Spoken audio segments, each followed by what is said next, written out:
I accidentally bumped into my childhood sweetheart on a date with the new transfer student.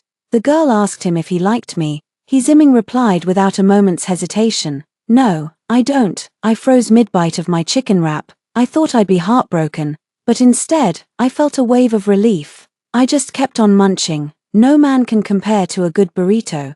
Just as I reached the classroom door, my desk mate in the hallway grabbed my arm.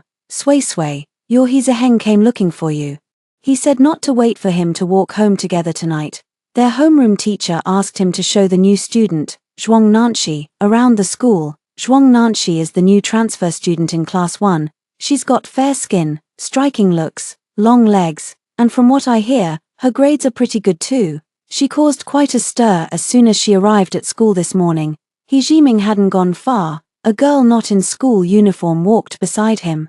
Her figure elegantly outlined by tight-fitting jeans. Like a fluttering butterfly, she skipped around him, hands clasped behind her back, chattering away with a bright smile. But he paid her no mind, his gaze fixed straight ahead. He kept a frosty distance, even as she leaned in closer. My desk mate nudged me approvingly. "Not bad. Your Hezaheng really knows how to behave." If it were any other guy surrounded by a beauty like that, his mind would be wandering all over the place by now. My face burned with embarrassment, and I nudged her back. Amidst our playful shoving, I caught a glimpse of Zhuang Nanshi suddenly turning her head and shooting a sidelong glance in my direction. The glance was fleeting, but I still keenly caught a hint of teasing scrutiny in it. Hezaheng came from a single-parent family. In elementary school, he moved in across from me with his mother. He was never much of a talker. Even as a kid, my parents always had me, the little livewire. Take him along to play. At first, Hezaheng would find me annoying, but gradually, he tolerated my company. But to everyone else, he remained as aloof and unapproachable as ever. He had great grades, good looks, and a solitary personality to boot. For a while, I was completely absorbed in romance novels and TV dramas, and it was only natural that I started seeing Hezaheng as my leading man. Over the years, it wasn't as if no girls had ever confessed their feelings to him. But he turned every single one of them down. Last semester, a girl who had a crush on him stopped him and demanded to know if he already liked someone else. Hezaheng ignored her. Instead, he looked over at me, crouched in the corner devouring an ice cream, and said, "Sway Jin, let's go, time to head home." Ever since then, the rumors about the two of us have been flying thick and fast. Sway Jin and Hezaheng, childhood sweethearts whose affection grew over time. We both tacitly agreed not to offer any excuses for it. I'm going to Hezaheng's place for dinner tonight, and I'll borrow some inspiration from his math test paper while I'm there. Compared to Hezaheng, my grades are just average, squarely in the middle of the pack at school. I only stand out when I have a really exceptional performance. Every time I go to him with a question, he calls me dumb. After hearing it so many times, I just got used to it. I'd even tease him back, saying, "It's fine. Having one smart person in this family is enough." He slapped the test paper right into my face and said, "Just do your problems." That sunder, cold demeanor was the spitting image of Jiang Zhishu. While rummaging through Hezaheng's backpack, a Duffy plush keychain fell out. Given his personality, he would never buy something like this. I picked up the plushie and teased, "Which girl gave you this one?" "Two. Just throw it away." "Oh." The doll fell into the trash can. He didn't even glance at it. I chatted away as usual, telling stories about the funny things that happened in class. Hezaheng usually remains completely unfazed by my antics, like a monk deep in meditation. But today, for the first time ever, he grabbed the pen I was twirling, his expression serious. "Sway Jin, have you thought about which university you want to apply to?" I blurted out without thinking, "S University." S University is the school Hezaheng wants to get into. The corner of his mouth lifted slightly. "Think you can get in?" The bright light shone into his dark eyes, revealing a glimmer of amusement. He was handsome. A mere faint smile was enough to make one's heart flutter. Half embarrassed and half annoyed, I retorted, "Don't look down on me. I'll definitely get in." Hezaheng stopped laughing. "All right, I'll be waiting." Classroom. With a groan, I flopped onto the desk as if facing my doom. Oh my God, how is S University's admission score so ridiculously high? My desk mate leaned over with a spicy strip snack. "It's fine, it's fine. The college entrance exam is still over 200 days away. Remember what our homeroom teacher said?" Until the very last moment, anything is possible. I took one from her hand. I regret bragging in front of him now. I'm just not cut out for studying. It's not that I don't want to improve, it's just that some knowledge refuses to stick in my brain. I'd already made a big promise. So there was no way I was going to let people look down on me. Whenever I had a spare moment, I'd go find He Ziheng to ask questions. Coincidentally, I ran into Zhuang Nanshi coming to see him several times. He Ziheng would always refuse her. I'm busy, go find someone else. 3. I already asked. None of the other classmates know how to do it. Then you should go ask the teacher, Zhuang Nanshi said with a faint, ambiguous smile. No, it's fine, you go ahead with your work, I'll wait for you. Just like I was back then, unable to perceive He Ziheng's resistance, she wasn't upset by the rejection and simply tried again the next time. After a few times, whenever Zhuang Nanshi came over, He Ziheng would reflexively blurt out, go ask someone else. Zhuang Nanshi cut him off, I'm not here for you. She turned to He Ziheng's deskmate, her beautiful eyes sparkling. Class math rep, you can solve this problem, right? The class 1 math representative, a boy, was flattered and eagerly pulled out his test paper. I can, could you explain it to me, please? Zhuang Nanshi clasped her hands together, making a playful pretty please gesture. I looked over at He Ziheng. He remained in his original position, the tip of his pen resting on the thin exam paper. His expression was normal, yet, for a long while, there was no movement. I went to find He Ziheng once again. I saw Zhuang Nanshi had taken his deskmate's seat, propping her head up with one hand. She was gazing at He Ziheng as he explained a problem to her, her face beaming with a radiant smile. He Ziheng, has anyone ever told you that you're really good looking? He tapped the test paper. Focus, you got it, class monitor tilde. It was Zhuang Nanshi who noticed me first. She raised a brow slightly. Her smiling eyes fixed on me, but her words were directed at He Ziheng. Monitor, your childhood sweetheart is here, you should help her first. As she said this, Zhuang Nanshi didn't move a muscle. He Ziheng glanced at me sideways. Sui Jin, I don't have time to go over those basic problems with you right now. You can ask your own classmates or teacher. With that, he turned away. I stood frozen in place, my entire body stiff and cold. A wave of mortifying heat crept slowly up my cheeks. His casual, offhand remark hit me harder than his usual scolding for being stupid.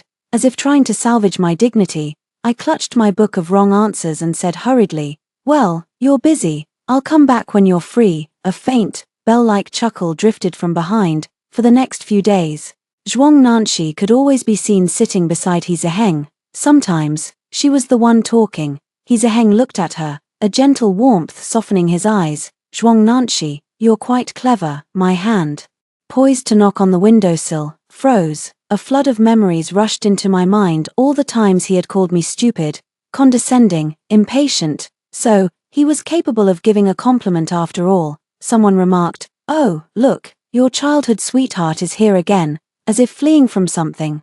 I shamefully ran off before He Ziheng could turn around. That evening, in a fit of pique, I didn't wait to walk home with him. The next day, I didn't wait for him to go to school either. On the way back to the classroom, He Ziheng called out to me, Sui Jin. In a few quick strides, he was by my side, pulling a thermos from his bag. Soy milk. My mom asked me to give it to you.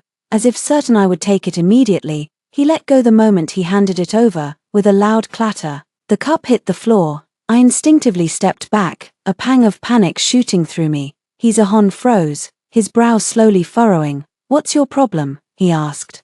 His face clouded with displeasure as if venting some pent-up frustration. You leave for school without a word, you don't even take the cup. What did I ever do to you? My intention to apologize instantly turned cold.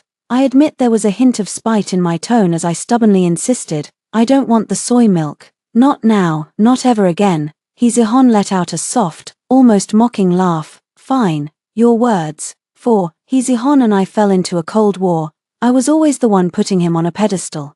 Even when we had little disagreements, I was the first to make amends. But this time, I didn't take the first step to smooth things over like I used to. Walking past their classroom, 7 or 8 times out of 10 I'd see him and Zhuang Nanshi with their heads together. Once, Zhuang Nanshi even pointed out to him that I was standing outside the window.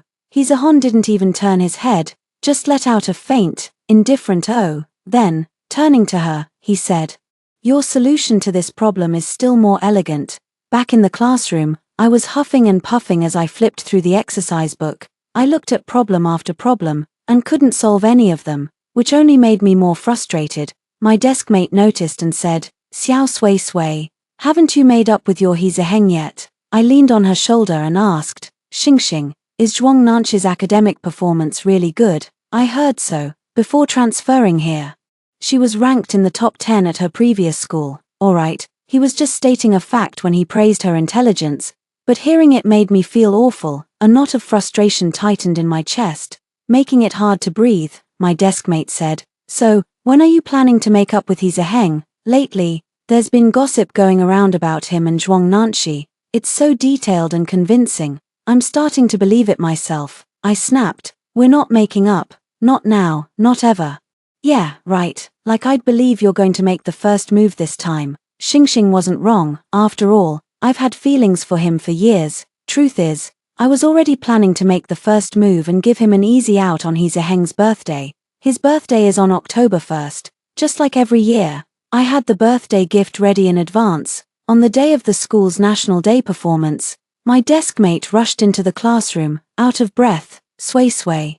He Zheng is fighting with a jock on the sports field." I immediately ran outside. "Why, he's never been in a fight before." Seems it was because of Zhuang Nanchi. His footsteps halted for an instant. On the sports field, the two boys had already been pulled apart by the crowd. The dean of students had arrived as well. The jock was still hurling threats. "What the hell is wrong with you, He Zheng? What's it to you if I'm talking to Zhuang Nanchi? You looking for a beating?" He Zheng, who usually disdained getting into conflicts, now had a fierce look on his face. "If I ever see you harass her again, I'll beat you up every single time.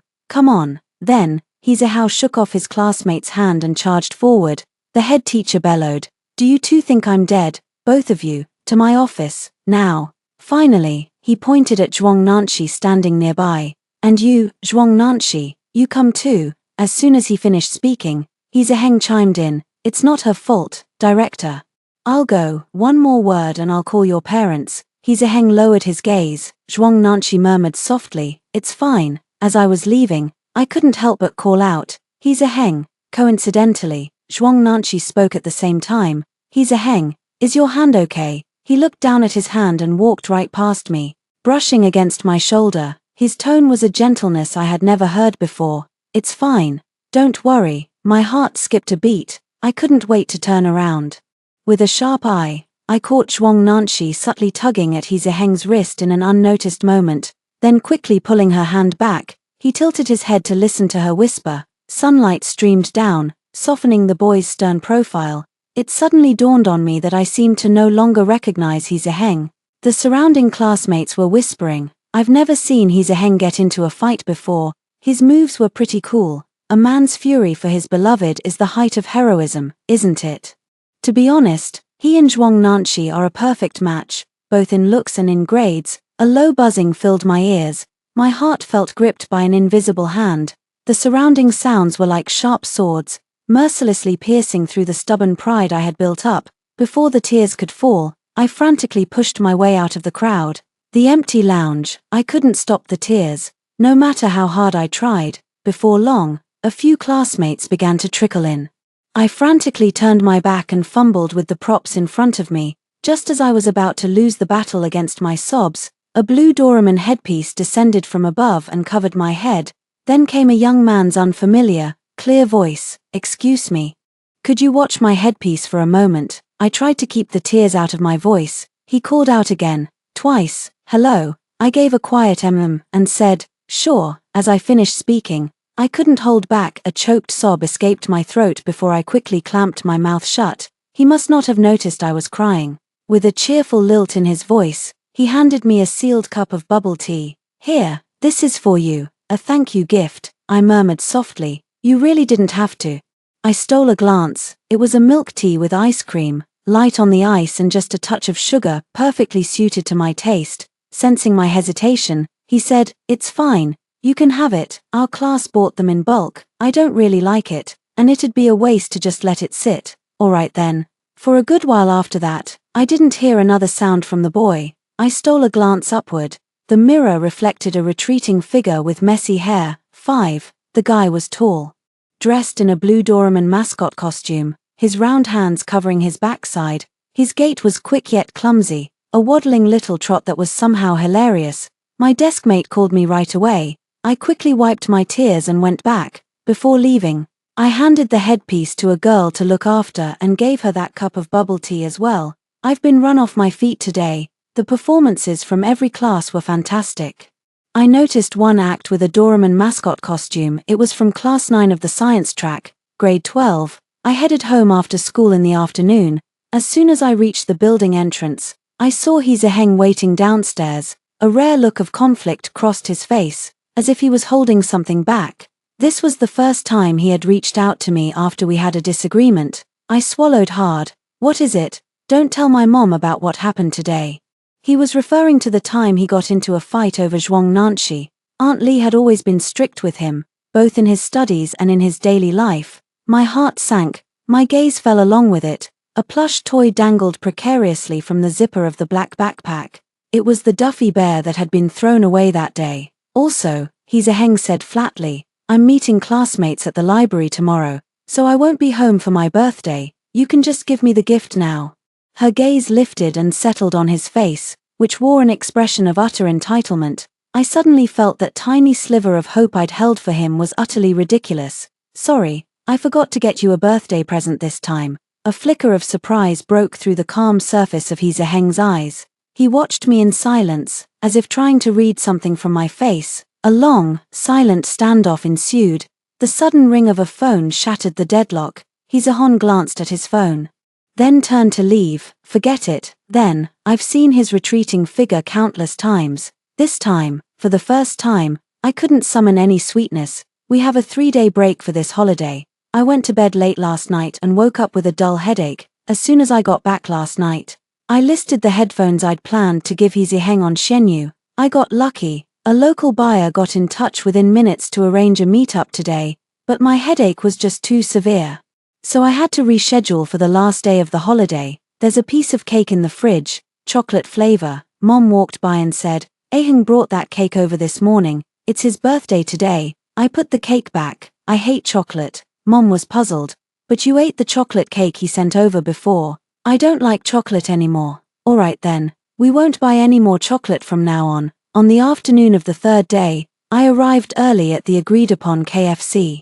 I had just sent the other person a message on Shenyu when a voice beside me chimed in. An hourglass figure. That's a tall order for this humble servant. I turned around and met a pair of sparkling, smiling eyes. 6. It was a guy. She has chestnut-colored curly hair and a little snaggletooth when she smiles. I stood up in surprise. His profile picture on Shenyu was the same as mine, Doraemon, so I had assumed he was a girl too. Hearing a guy say my online username out loud, I could barely keep it together. Yes, that's me. Without any hesitation, the boy sat down beside me and said, My mom says people with really long names are silly. It was a hot day. He must have been running. As his cheeks were slightly flushed, I couldn't help but chuckle. The guy rubbed his face and handed me one of the 2 milk teas in front of him. He then naturally pulled out his phone. Hand me the earphones. I'll pay for them on the platform. Aren't you going to check them first?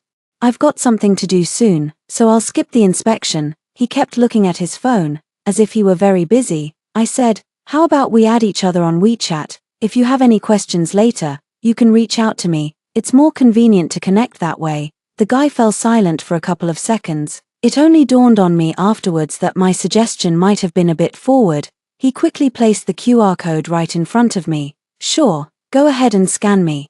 He must have genuinely been in a hurry, because he left in a rush right after we connected. I took a sip of my drink. Oddly enough, what I'd bought was actually warm ginger and brown sugar tea.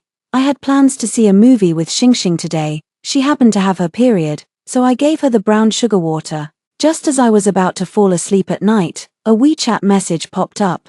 My name is Ji Xian. It was from the girl with the little snaggletooth. That name sounds familiar. I was half asleep. My mind was a complete fog, and I couldn't place where I'd heard it. I squinted and sent him my name. They're typing. I waited for ages, but no message came. I can't keep my eyes open anymore. I'm heading to bed. Good night. The end of the holiday break was immediately followed by the monthly exams. This time, my exam room is in science class 9. As I entered classroom 9, a classmate was coming out. I stepped aside to let them pass, and they moved to the side at the same time. We ended up face to face.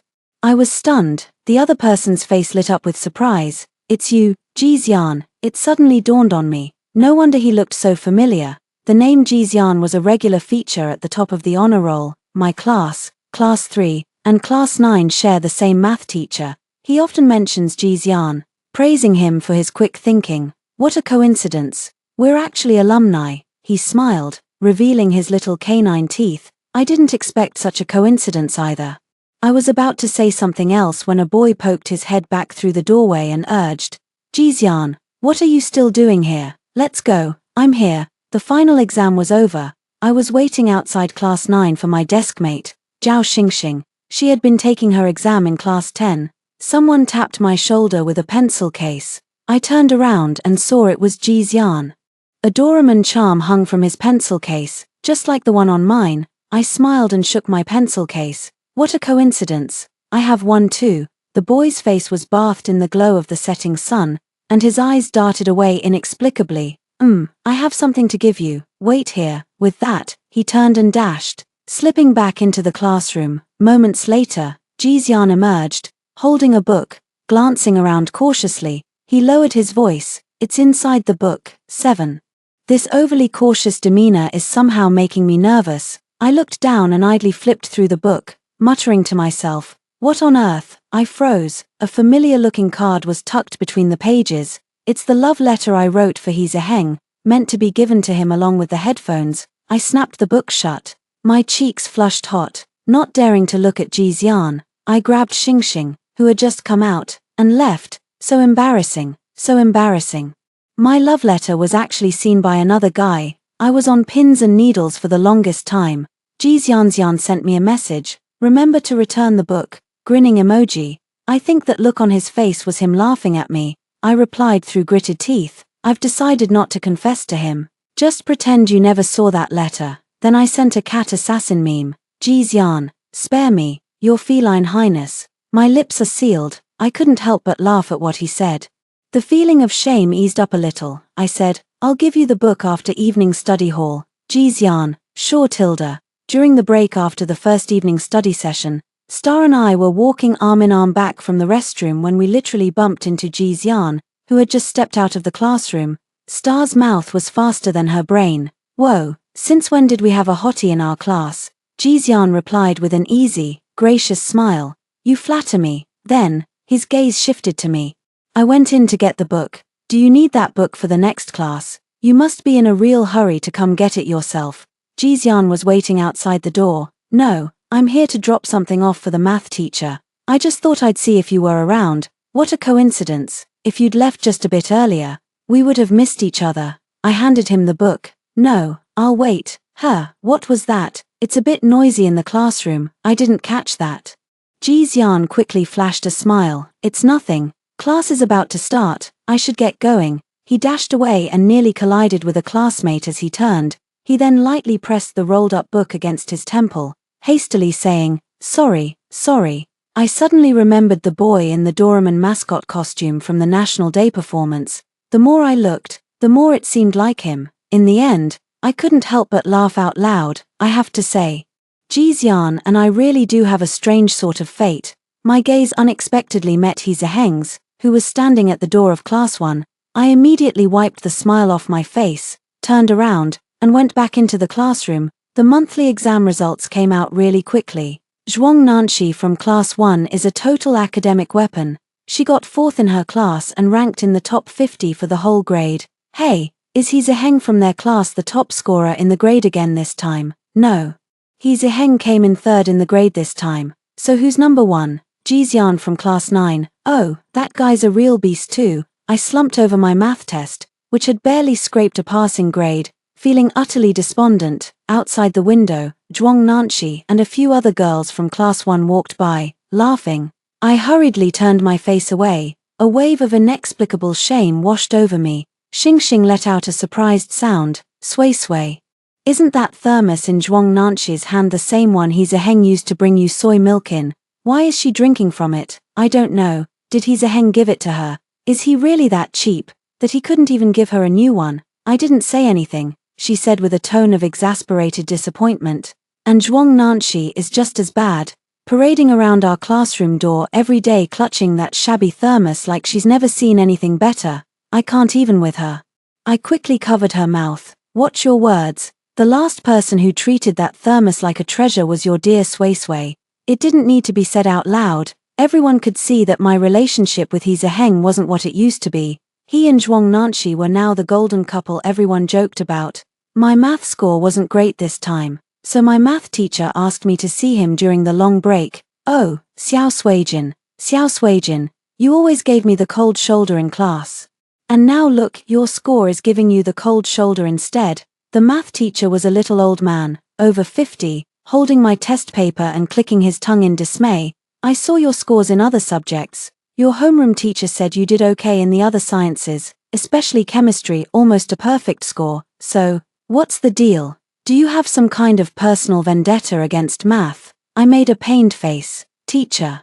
The only reason I did well in chemistry is because my dad is a middle school chemistry teacher. I was practically forced to love chemistry from a young age. He has this sworn enemy at his school, who happens to be the math teacher. He's always bad-mouthing the guy at home, to the point where just hearing the word math makes me feel physically sick. 8. The math teacher let out a thoughtful sound. A family feud. Fut. I looked up at the sound and saw someone standing in the doorway. Teacher, I'm here to pick up the homework for tonight. Oh, right. Just a moment. When Jixian came in, he didn't even try to hide the smile on his face. He deliberately avoided meeting my resentful gaze. I kept staring at him until he made a pleading gesture under the table, and only then did I let it go. The math teacher adjusted his glasses. Do you two know each other? I know him, he said. The math teacher joked. Perfect. One of you is good at chemistry but weak in math. The other is strong in math but average in chemistry. Why don't you help each other out and tutor one another? I found it absurd. Me, tutoring the top student in the grade. Jixian was quicker to accept the idea than I was. Good plan. The math teacher said. What a coincidence. Jixian's father is a math teacher too. Xiao Suijin. That old rival of your dad's. It couldn't be Jixian's father, could it? I looked at Jixian. Which school does your dad teach at? Jiangda University. Oh, well, my father isn't worthy of such an honor. After Jixian left, I stayed for a little while longer before leaving. When I came out, I was surprised to see he was still there, waiting for me. Jixian slowed his pace to walk beside them. Yeah, actually, I need a favor. What's up? The left side of those headphones seems to be acting up. Where did you buy them? We should check if they're still under warranty. I didn't try them out when I bought them. Could you give them a listen for me? My hands were full, holding the stack of test papers and homework books the math teacher had asked me to take back. Jixian picked up the earphones and slowly brought them toward my left ear. His gaze lowered. For some reason, his voice dropped several notches. Is this okay? I leaned in, offering my ear. His touch was feather-light.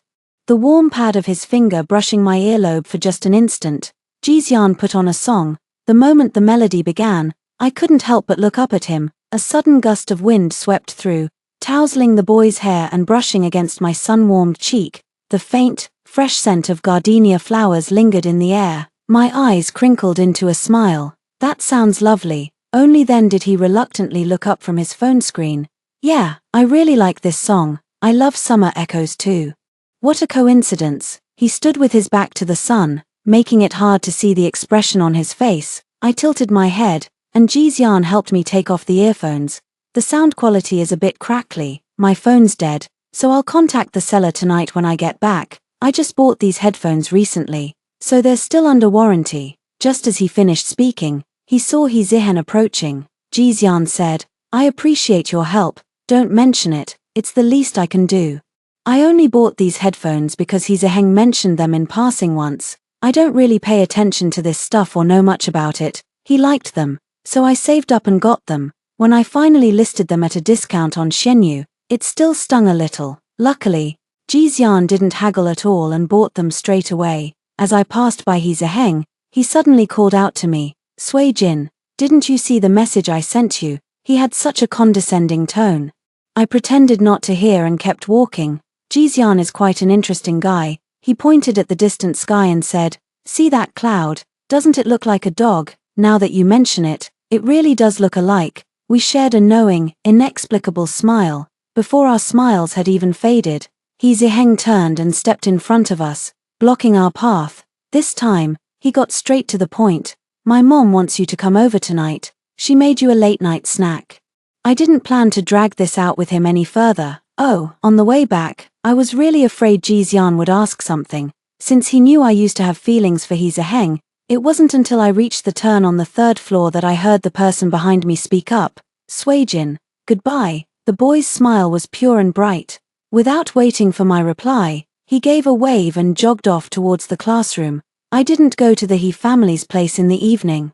My mom went instead and made an excuse for me. "I saw the 2 messages He Ziheng sent during the day. Why did you cut your hair short? Come to my place tonight." My mom insisted. I didn't reply. It's strange, but back when we first started giving each other the silent treatment, I was still secretly hoping to hear from him. I don't know when it started, but I just stopped clicking on his profile picture. Now, even when I see he's messaged me first, that old rush of excitement and happiness is gone. I slept in a little this morning. Right after I entered the school gate, I bumped into 2 student discipline committee members. One of them was Ji Xian. He urged me, "A few more seconds and you'd have been late. Get to your classroom." I took a couple of steps, then turned back, pulling the headphones from my bag and handing them to him. "Oh, right, they're fixed. That was quick." I tested them this time. No more of that static noise. "I'm heading back to class." With that, she was ready to sprint off. Just then, someone dashed through the school gate and stumbled, bumping right into my back. I was sent lurching forward. Ji Xian reacted quickly, grabbing my arm to steady me, and frowned at the newcomer. Before Ji Xian could speak, the person pleaded, "We're only a tiny bit late. Come on, be a sport, don't dock points from our class." Okay, it was Zhuang Nanshi. The person who was late with her was actually He Ziheng. Ji Xian whispered for me to go ahead, then said to the 2 of them, "No, late is late." Without another word, he deducted points from class 1. Ji Xian always seemed so sunny and approachable. I never expected him to have such a strict side. I didn't have time to watch the commotion and just kept my head down, running forward. From behind me came Zhuang Nanshi's indignant complaint. "Suijin from class 3 was late too. Why aren't you deducting points from their class? You're playing favorites." Afterwards, Ji Xian messaged me on WeChat to reassure me that our class hadn't been penalized with any point deductions. I wasn't even late, so we shouldn't have had points deducted in the first place. I added, "But still, I want to thank you, Ji Xian." "What are you thanking me for?" "Me. Thanks for keeping me from falling." "Me. cat_grinding_teeth. JPG. Ji Xian. Ha ha ha ha. During the recess exercise inspection today, I specifically kept an eye on class 1 to get revenge for you, Your Highness." "Me. No need to be too strict about it, just go by your usual standards." Ji Xian. "Oh, then their class is doomed." "Me. Are you a tyrant or something?" 9. Ji Xian. "This tyrant needs to go back and memorize vocabulary. Talk later tilde." Jokes aside, Ji Xian still followed the rules and didn't keep monitoring class 1 the whole time. As the break time exercises ended and the crowd dispersed, he passed by our class line, handed me a band-aid, and silently pointed at my calf. That's when I noticed a thin line of blood on my right ankle. I had no idea when I'd scraped it. "Thanks." A boy came running over from not far away and gave Ji Xian a firm slap on the shoulder. "I've been looking for you forever. Why are you walking so fast?" Ji Xian was startled. Before he could say anything, he saw the boy look over at me, his gaze suddenly becoming strangely meaningful. "Oh tilde." Ji Xian immediately hooked an arm around his neck and dragged him aside. "Ooh, my foot." "What are you?" The Tang monk chanting sutras. The 2 of them roughhoused their way into the distance. During P.E. class, Xing and I snuck off to a blind spot of the security cameras to eat our chicken wrap burritos. Halfway through hers, she slipped off to the bathroom, leaving me alone. I was just enjoying my food when a voice came from above me. "Excuse me, is anyone sitting here?" I looked up. Ji Xian held the same kind of burrito, his mouth stuffed full. At first glance, he looked like a bee-patterned dog. "Someone's here." He squatted down, taking Xing's spot, and said with easy familiarity, "What a coincidence. You're here for a burrito too. Something feels off." Jixian, are you following me? He choked, coughing violently, his ears turning red. You caught me, actually. There's something I need your help with. My mouth was full, so I gestured with my eyes for him to speak. That old guy's suggestion the other day was pretty good. How about you tutor me in chemistry? This time, it was my turn to choke. The chili shot straight up my nose, and I couldn't stop coughing. Jixian was terrified, fumbling to unscrew the bottle cap and hand it to me. I shook my head, refusing to drink. He insisted, it's new, I haven't taken a sip. After catching my breath, I pointed at myself in disbelief. Are you serious, man? You really want me to tutor you? Jixian nodded with a completely earnest expression. Even though I got first place this time, my chemistry grades are actually pretty inconsistent. He said it like he really meant it. I kept staring at him, looking him over again and again. I watched as the flush at the base of his ears slowly crept down his neck. I turned back to him. All right then. But you have to tutor me in math too. One thing's for sure though, no matter what, you're not allowed to call me stupid ever again. It's a deal. Not long after, 2 more uninvited guests showed up. Not far off, He Ziheng and Zhuang Nanqi approached, one after the other. Class president, is there a girl you like? Your childhood sweetheart, or maybe, before she could finish, he quickly replied, no, I don't. His tone was firm and decisive. Who don't you like, Suijin, or me? With a bright smile, Zhuang Nanqi said, never mind, I'll find out for myself. She rose on her toes, leaning in swiftly, only to pause halfway. He Ziheng leaned against the tree trunk in silence. A few seconds later, he raised his hand to the back of the girl's head and pulled her toward him. It was just a brush of lips before he let go. Zhuang Nanqi's smile widened. Confirmed. You like me? I froze mid-bite of my rap. I should have been heartbroken to see someone I used to like kissing another girl. But I wasn't. Instead, I felt an inexplicable sense of relief. It even made me wonder if I had been out of my mind back then. He Ziheng's feelings, whether he liked me or not, were so obvious. How could I have been so delusional? Looking at He Ziheng now, I just think he's not even as appealing as the burrito in my hand. I munch, munch, munch. I turned my head and saw Jixian pulling out his phone. What are you doing? I'm going to report them for dating too young. Isn't that a bit much? Jixian put his phone away again. You're right, I'm not on duty today. As expected of a top student, Jixian quickly came up with a solid plan. He practically monopolized all of my free time. At first, I was really nervous about asking him for help. I was afraid he'd think the questions were too simple and that I was a hopeless case. Little did I know, not all top students are the same. Jixian was incredibly patient. He could explain the same type of problem to me over and over again. When I got it right, he was never stingy with praise. Suijin, you're amazing. From now on, no variation of this type of problem will ever stump you. I got a bit carried away, puffing out my chest with pride. Of course, I'm pretty clever. You know, speaking of cleverness, Jixian was the truly brilliant one. He grasped concepts instantly. If I hadn't seen his chemistry test, I would have suspected he was just pulling my leg by asking for tutoring. Gradually, I started to develop a bit of a liking for solving problems. It was like a mental block had been cleared. In the next monthly exam, I actually managed to rank within the top 150. Xingxing sighed with feeling. It's true what they say, with no man in your heart, your swordplay ascends to the divine. Heh, fellow cultivator, it's time to switch paths and cultivate the Tao of heartlessness.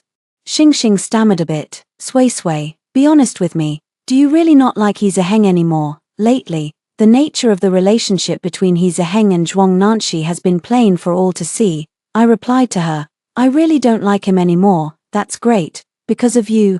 I sometimes felt bad about criticizing He Ziheng before. Honestly, I think he's such a phony and so fickle. He liked you before, and now he's turned around and gotten together with Zhuang Nanqi.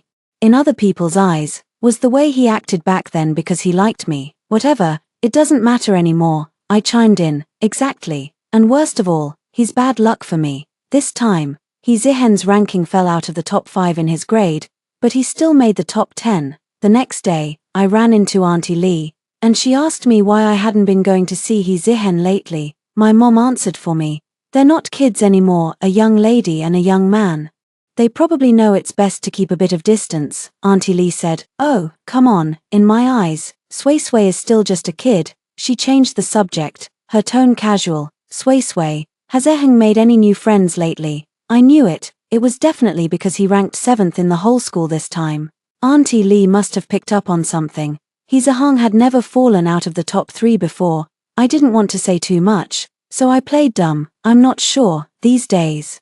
I'm constantly being hauled into the math teacher's office for a chat. Auntie Lee patted my head and didn't say anything more. With each monthly exam after that, my ranking crept up bit by bit. By the final exam, my ranking had just barely squeezed into the top 100. Several classmates, including Xing, all said they wanted to join the study group I was running with Jixian over the winter break. I told him about it, and he happily agreed. He even invited a few other classmates to join us. We decided to hold the sessions at my place. That's because we have a really big study at home, my dad's. I was still eating breakfast when the doorbell rang. The door opened, and a loud crash came from the apartment across the hall. It was immediately followed by a boy's furious shout, "If you like Suijin so much, why don't you just make her your daughter?" The door across the hall opened. Our group ran into Heng completely by surprise. His gaze swept coldly over me before he slammed the door shut and left. Everyone filed into the room quietly, tacitly agreeing not to mention the incident. When we parted ways in the afternoon, someone accidentally knocked over the award certificate I had hidden. A few had landed by Jixian's feet, and I lunged forward to snatch them back. Meeting his smiling eyes, I was so flustered I started to stammer. "What are you laughing at? Get going already. I'm not inviting you to stay for dinner." I should have just hidden these certificates in my room. Dad printed these certificates himself. I was never a top student growing up, but I was always green with envy whenever Heng brought home another award. So, my dad decided to take matters into his own hands and started giving me awards out of his own pocket. No matter what I did, even if it was just finishing an extra bowl of rice, my dad would find a reason to present me with a certificate. Back then, I felt incredibly proud and would parade around showing off my awards. It's only now, looking back as an adult, that I feel a wave of embarrassment. I had actually considered destroying them before, but my dad caught me in the act. He threatened to destroy my favorite novel merchandise too, which is why I finally gave up. I walked my classmates to the entrance of the residential complex. Jixian and a boy from his class named Sun Jin were the last to leave. Sun Jin muttered under his breath, "What, are those headphones made of solid gold? No one's allowed to even touch them." Jixian shoved his head into the car, then turned and gave me a hurried wave. Sun Jin was still rummaging through his pockets. "Did some girl give you these headphones? Or is it maybe 10? The window rolled up, and the car drove away. I turned around. I nearly collided with Heng, who had somehow appeared right behind me. We walked back, one after the other. He entered the elevator and held the door open for me. The elevator held just the two of us. Sinking into an eerie silence, I stared at the flickering floor numbers, regretting not bringing my phone when I came down. The person behind me spoke up abruptly. "Since when have you gotten so close to Jixian?" It gave me a real start. I held my breath. I looked left and right, up and down, anywhere but behind me, and refused to answer him. Zihun said nothing more, until the elevator doors opened. He finally spoke again. "Suijin, did you give him the headphones you were supposed to give me?" It took me a moment to process what he said. Then, I laughed. He must have seen Jixian wearing those headphones just now. I have to admit, Heng really knows me too well. He knew exactly what gift I was going to give him. "Hey, what are you talking about? When did I ever say I was going to give you headphones?" I stared right back at him without blinking. Heng frowned and said, "Don't talk to me like that." I walked out of the elevator with a pout. "Fine, then don't bother me anymore." Later, I overheard my parents chatting about how Aunt Lee had somehow found out about Heng's puppy love. The mother and son had been arguing about it at home for days. I was dozing off with my head on Mom's lap, half asleep as I felt her gently stroking my hair. Looks like Sway really doesn't like that guy anymore. See how she is now, hearing about him as if it's nothing. This year's first snow came earlier than last year's. I got up quickly and went downstairs to grab a little duck. A group of sweet-talking kids gathered around, asking me for some, and I handed them out one by one. "Hey, I want one too, little sister." I looked up. Jixian beamed, his little canine tooth peeking out playfully. Taking advantage of me, I couldn't take it anymore. So I scooped up a handful of loose snow and threw it at him. Jixian didn't even dodge. squinting one eye as he took the hit squarely, snowflakes scattered in the sunlight. The boy's smile grew even brighter, making his lips look redder and his teeth whiter. It suddenly struck me that Jixian was quite good-looking. His natural curls gave him an air of gentle docility, making you want to get closer and ruffle his hair, for some inexplicable reason. I remembered the gossip Xingxing had told me earlier. It seems Jixian has a crush on a girl, a sophomore. My mouth ran ahead of my brain, and I couldn't resist teasing him. Hey, who's this junior you've got your eye on? He leaned in. What? I stood up, thinking it was a bit rude of me. I corrected myself. I mean, are you older than me? How do you know I'm the younger sister and not the older one? I just know. Look at you, showing off. Jixian let out a chuckle. His tone laced with a hint of helplessness. Sui Jin, you're quite something, aren't you? Is that a compliment or an insult? Just giving you a compliment. I grinned and handed him the last little rubber duck. All right then, it's yours. He extended his hands with exaggerated reverence. Thank you for your generous gift, Your Highness Kitty. On New Year's Eve, I made plans with Xingxing and the others to go downtown together that night to release balloons and ring in the new year. Just before heading out, I saw a middle-aged man ringing the doorbell across the hall. The man turned his head and gave me a smile. I smiled back and said, Happy New Year's Eve, Uncle He. Sway, off to have some fun. Yeah. Just as the elevator arrived, Jixian's call came through. He Ziheng happened to push the door open at that moment. I was fumbling to put on my fluffy hat and accidentally put the call on speaker. Jixian's cheerful voice came through. Your Highness, where are you now? Just passing the hat shop, he chuckled. No rush, we're a few minutes away from your neighborhood. Okay, I'm getting in the elevator. Talk to you later. Ziheng kept his eyes fixed on me, his features half hidden in the shadows, concealing a simmering anger I couldn't quite decipher. The elevator doors slid shut, severing our line of sight. With the roads jammed and crowded today, a bunch of us opted to ride shared e-bikes instead. That Jixian was lying through his teeth. By the time I got downstairs, they'd all been there for a while. Sun Jin said with a sarcastic tone, It's slippery out. We were worried you'd rush over and take a tumble. Someone would be heartbroken. You know. Jixian gave him a playful kick with a laugh. Xingxing immediately caught a whiff of gossip and started asking around, What's going on? As I pushed the cart over, I could tell from the way Xingxing was looking at me that something was off. Sway. The doraemon on Jixian's bag is the same as the one on yours. Is it a matching set? I shot her a look. What are you talking about? If it's a matching set with him, what about that junior girl? Jixian coasted over on his bike, planting his feet to stop. He propped his chin on his hand and looked at me. Matching set. What are you talking about? The light filtered through the tree branches, catching in his eyes and making them sparkle. My heart skipped a beat for no reason. And I averted my gaze. It's nothing, really. The group set off in a bustling crowd. I was walking side by side with Xingxing at first, but as we went on, Jixian and I ended up lagging behind.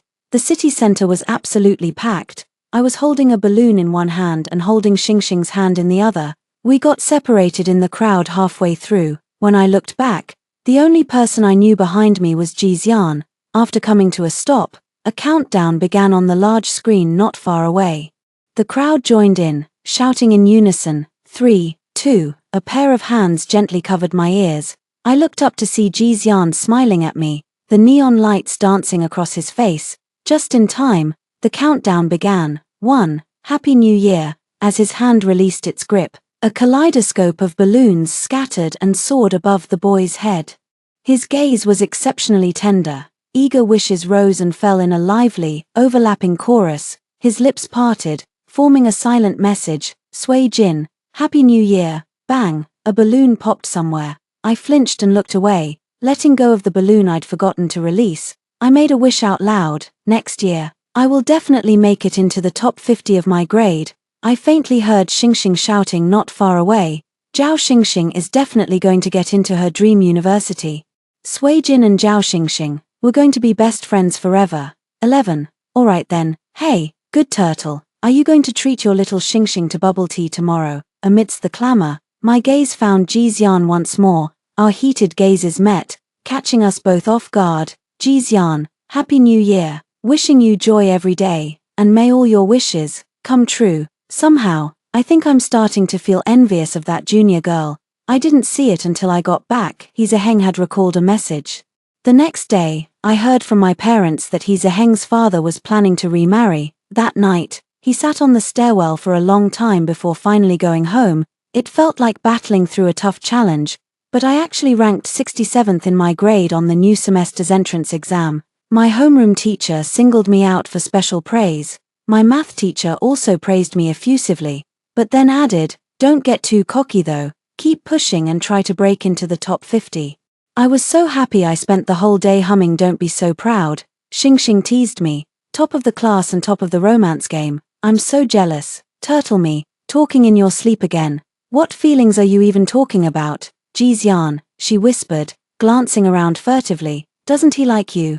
I was so flustered I nearly let out a shriek, but I managed to hold it in. I must have misheard. I thought Xing said I liked him. Xing continued, "That rumor was wrong.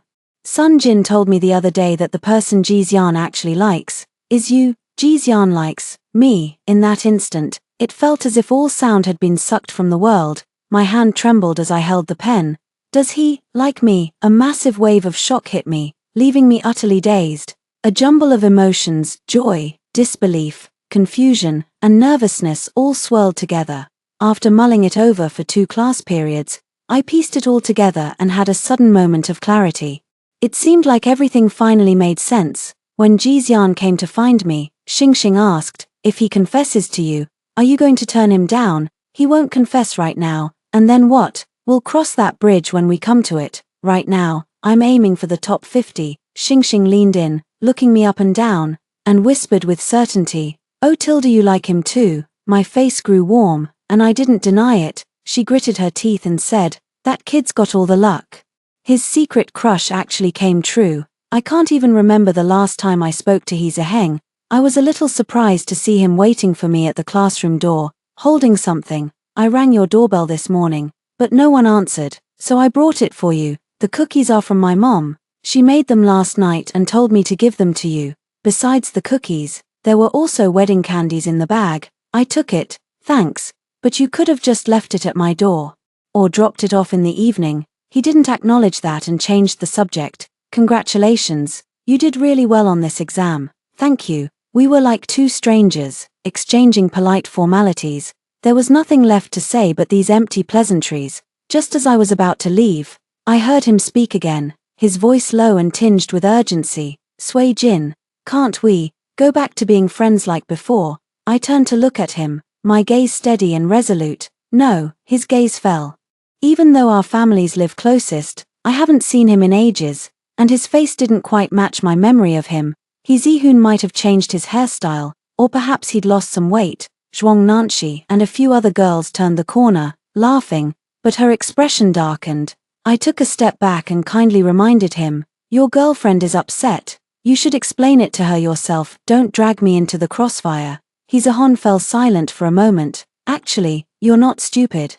"I know." His eyes flickered a few times before settling back into calmness. "Class monitor, the homeroom teacher wants to see you." Sui, your little gap-toothed teacher is here to see you." Hon and I said in unison, "Got it, coming." He looked back, I turned away, like 2 lines that briefly intersected. We set sail once more, each bound for our own destination. The day I broke into the top 50 in my class ranking, I felt an unexpected, profound calm.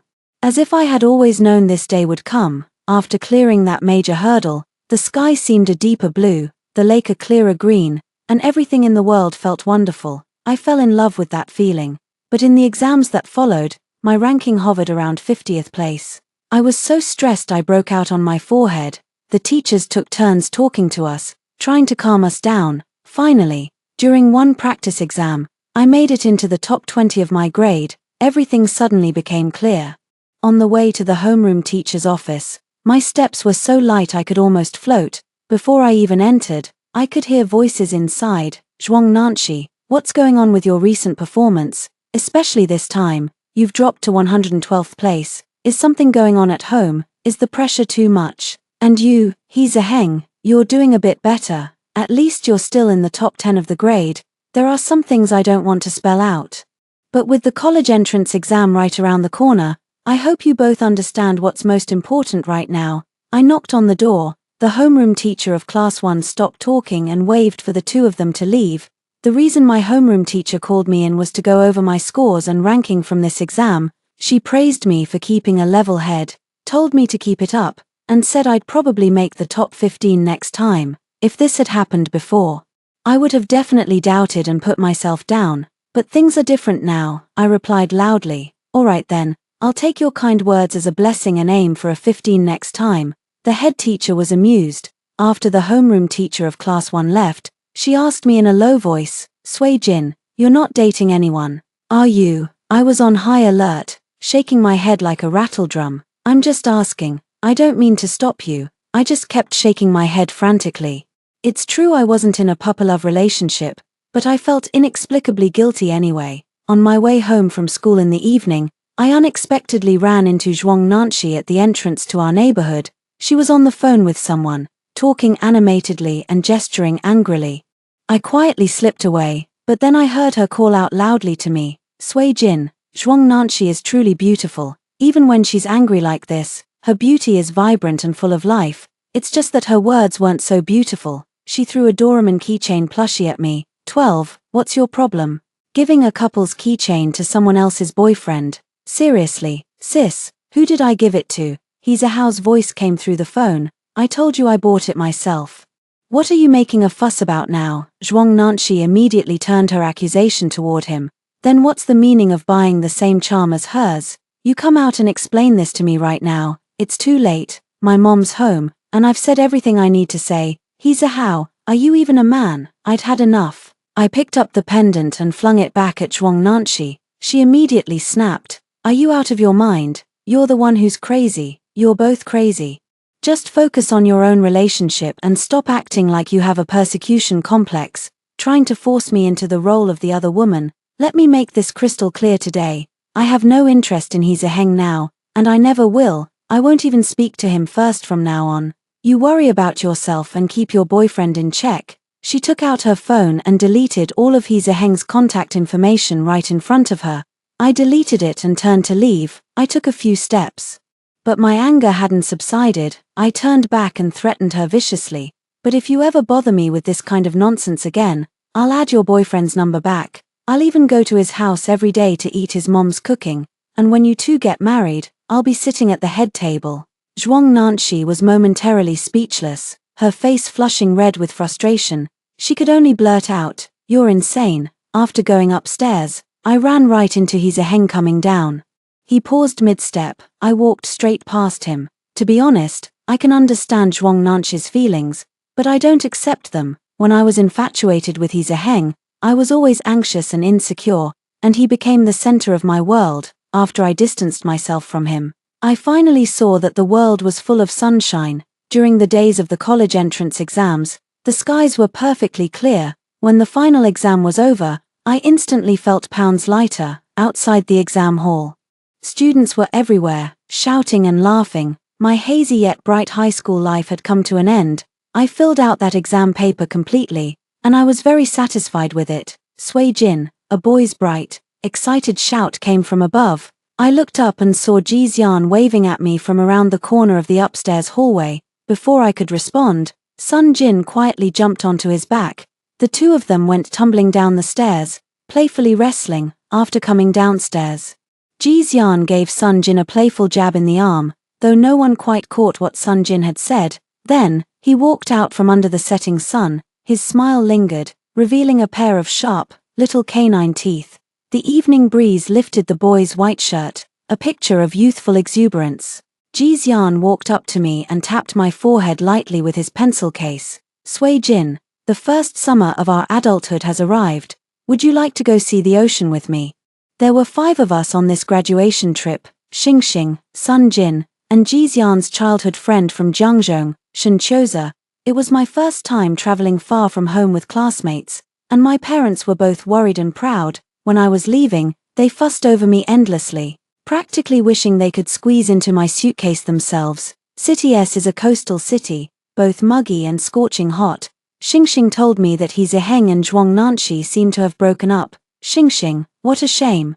They can't break up, they should be locked together forever. Exactly, No wonder I keep getting friend request notifications from Hezeheng lately. He still sends things over to my place from time to time." After hearing this, Xingxing said thoughtfully, "He's not trying to come back and win you over, is he?" I quickly shook my head. "No way. What? Do I look like a doormat to you? No, it's men who are the desperate ones. They love what they can't have." Then she added, "Except for your Jixian." She nudged me, gesturing for me to look ahead. Against the backdrop of the azure sea, Jixian, wearing sunglasses, was jogging towards us. He was holding something in his hand, calling my name as he ran. Midway, his sunglasses fell off, and he turned back, bending over to pick them up. Sun Jin and Shen Qiuze then quietly tripped the person over.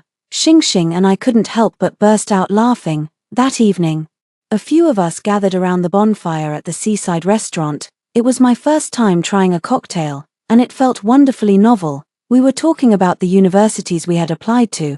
I applied to S University, that once distant dream. I finally leapt up and grasped it in my hand. I didn't apply to S University for anyone else. I did it simply because I wanted to. I was determined to, and I knew I could. When I asked Jixian, he turned his head to look at me and said, "Same as Suijin."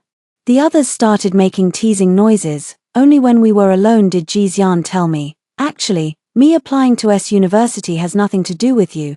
"Yeah, I know, my charm isn't that powerful." Jixian tilted his head with a smile. "Not exactly. The charm of his feline majesty is simply irresistible." "Oh, really?" I tilted my head toward him as well. Our eyes met. Flames danced in each other's eyes. I instinctively held my breath. Something swelled more fiercely than the tide at this very moment. Jixian suddenly put headphones on me. The music drowned out the noise, stirring up a surge of emotion. It was still that same song, Summer Echo. Perhaps the delayed kick from that sip of wine was hitting me. I suddenly felt that Jixian was especially charming tonight. "Jixian, I'm waiting." "What?" "I'm waiting for you to confess your feelings. We can't waste this perfect atmosphere." He was frozen in place. I froze in place. My mind was a complete fog, as if I was just blurting out whatever I was dreaming. The campfire cast a warm, red glow on the boy's face. Jixian hastily reached for something, knocking over the wine glass by the chair. After a flustered moment of fumbling, I finally pulled a starfish necklace from my pocket. I pulled out a starfish necklace at the exact same time. We looked at each other and smiled. The awkwardness instantly melted away. Bubbles drifted from somewhere unknown. As I looked up, I heard Jixian's confession. "Suijin, I like you." His words were clear, deliberate, and measured. I took the necklace from his palm and placed the one I had made into it. "Congratulations." "For what?" My eyes crinkled into a smile. "Congratulations on hearing the ocean's echo this summer. And congratulations to me for having such a vibrant summer." 13. End of main text. Jixian, an extra chapter. Just like the song says, Suijin was a girl with transparent eyes, incapable of hiding a secret.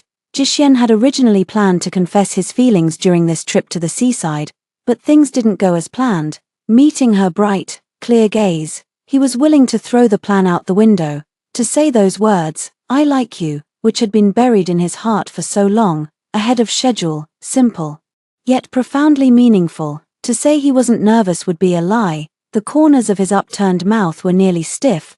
But affection isn't something you can just talk about. After returning to the hotel, Jixian pulled out that letter he'd been writing on and off, and continued where he left off. A love letter to his feline majesty, Suijin. "Hello there, Tilda. My name is Jixian. You might have heard of me. Today is March 16th, 2024. I was lucky to run into you again this morning when I went to your floor to get some hot water. You were talking to the girl next to you about a novel on unrequited love. You said that in that novel, even by the end, the female lead never knew the male lead had a crush on her back in high school, and they missed their chance through a series of misunderstandings. You even made a wish. I vow to balance my diet for life. Just let someone like the male lead appear. So, I've decided to write this letter to tell you that person has appeared. I might not be as accomplished or as handsome as he is, but at least my presence means you can freely mix meat and veggies from now on. In my memory, I realized I had feelings for you the day before the New Year's holiday, in the second semester of our junior year of high school. Back then, you were in class 5, and I was in class 6. when I went to get hot water and joined the line, I ended up right behind you. It seemed someone bumped into you, and as you stepped back, you accidentally trod on my shoe. You turned around in a fluster to apologize. That's when I realized I'd seen you before, just the day prior, at the same spot, around the same time. You'd stepped on my foot then, too, so the words just slipped out. You again. You tilted your head slowly, thinking hard, and asked in return, "Do we know each other?" I said, "I was the one you stepped on yesterday, too." Your wide, round eyes blinked twice before you finally reacted. You extended your pristine white shoe toward me, saying, "Sorry about that, you can step on me back." After a pause, "You can step on me twice." I chuckled and said it wasn't necessary. You immediately broke into a grin. "You're such a good person." The winter sunlight streamed through the window, falling warmly on your upturned face. I felt my heart skip a beat. A thought flashed through my mind. The sun has the right to shine. And so does Swayjin. Truth be told, I knew of you even before this. I'm sorry. But initially, I only knew you as the childhood friend of my arch-rival, He Zheng. Why do I call him my arch-rival? Because the teachers were always comparing him to me. It wasn't my choice. There's one thing I don't get. How can someone as unpleasant as He Zheng have a sunshine-bright childhood friend? Why don't I get one? I don't mean to speak ill of him on purpose. We often take exams in the same room. And every time I try to talk to him, he just gives me the cold shoulder. Ignoring strangers is one thing. But I'm still going to call him out. It's just plain rude. Your affection for him is passionate and sincere. It's not just with him. You seem genuinely sincere with everyone. But then again, you are just a truly wonderful person. Oh, I remember something else. When we were split into new classes at the start of 11th grade, my new homeroom teacher pulled me aside by the door to confront me. He thought I had permed or dyed my hair. I told him it was natural. Just then, you dashed past our classroom door with an armful of books, glanced over by chance, and exclaimed with exaggerated praise, "Wow, that hair is so cool." You seem to know our homeroom teacher, who couldn't help but chuckle and urge you on. Hurry back to your own classroom. You're still out here flying around. But later on, how did you forget about the cool hair, Swayjin? The fragments you've left in my memory are countless and scattered. I can only sift through them one by one, writing each piece as I find it. Actually, we had already met when I first arrived at Mingjin. It was at the malatang shop just outside the school gates. You were carrying a large bowl of malatang, walking towards He Zheng, who was sitting motionless. One moment she was asking if he wanted a drink, the next she was handing him a tissue. Sun Jin and He Zheng were middle school classmates. He told me you two grew up together, so I guess it's no surprise. Back then, I thought you must have been happy. Later on, I ran into you at the school convenience store too. You're standing in front of the fridge, holding a can of cola in each hand, comparing their temperatures. Seeing me come over and grab a can, you proactively ask if I'd like a chilled one. I'm a bit slow on the uptake. You raise both hands and tell me, "The fridge only has this one chilled can left in my left hand. The boss just put the rest in recently. Do you want it?" Watching you so focused, a voice inside me said, "Yes." It's strange. At first, I noticed He Zheng because of our studies, but gradually, my attention shifted entirely to you. It was clearly his lack of patience in teaching. So how did it become about you being slow? I think what you need is a patient teacher. Oh, I just remembered another time. You got into an argument with a stray cat at school, that chubby orange tabby from the first cafeteria. That day, you thought it had taken your seat. Holding your tray, you squatted next to the big orange cat, shoveling food into your mouth while lecturing it non-stop. It wasn't about to back down either and even started swatting at your tray. You know what? I was sitting right there on the aisle side. When the big orange cat swiped at your plate, you leaned back. I think you must have a thing for my shoes, because that day, you ended up sitting on one. You hid away and cried because of He Zheng. 14. I followed you to the break room, wearing a bulky mascot costume. I figured you didn't want anyone to see, so I took the liberty of using the headpiece to block their view. My palms were sweating the day I worked up the courage to talk to you. Wearing that mascot costume was unbearably hot. When I went back later, you were already gone. You ended up giving that bubble tea to someone else. When Sun Jin saw that, he thought I had a thing for that underclassman, but I couldn't tell him it was about you. I feel a dark possessiveness, wanting only to hide you away from the world. In the light, I fear you would vanish from my sight. After all, I've seen how firmly you've turned down other guys who showed interest, Swayjin. All those countless times you chased after He's a Heng, my gaze was always chasing after you. You're not dumb at all, but sometimes, you can be incredibly carefree. You know how I managed to buy your headphones on Shenyu the second they were listed, because you mentioned your username while chatting with your friend, a perfect hourglass figure. That's a tall order for me. That nickname really suits your personality. I wondered to myself, what kind of username could I choose to stand out from the crowd, catch your attention, and get you to sell me those headphones? Luckily, I was the fastest to place the order. You postponed the meeting that day, saying you weren't feeling well. I thought it over and wondered if it might be that time of the month. When we met, I noticed you'd cut your hair short. The shoulder-length cut and your pointed chin made you look even more petite. Here, you added me on WeChat Tilda. You always say I'm a great little teacher, and thank you for being willing to help. Actually, the person you should thank most for your progress is yourself, a smart, diligent, and undaunted Swayjin. I love seeing you like this, no longer orbiting others, but putting yourself at the center. Even when you cry, you don't have to hide away and heal alone. You should charge ahead just like this, thriving and reaching for the sun. I realize I've been going on and on about you. I've strayed from the main point of the letter.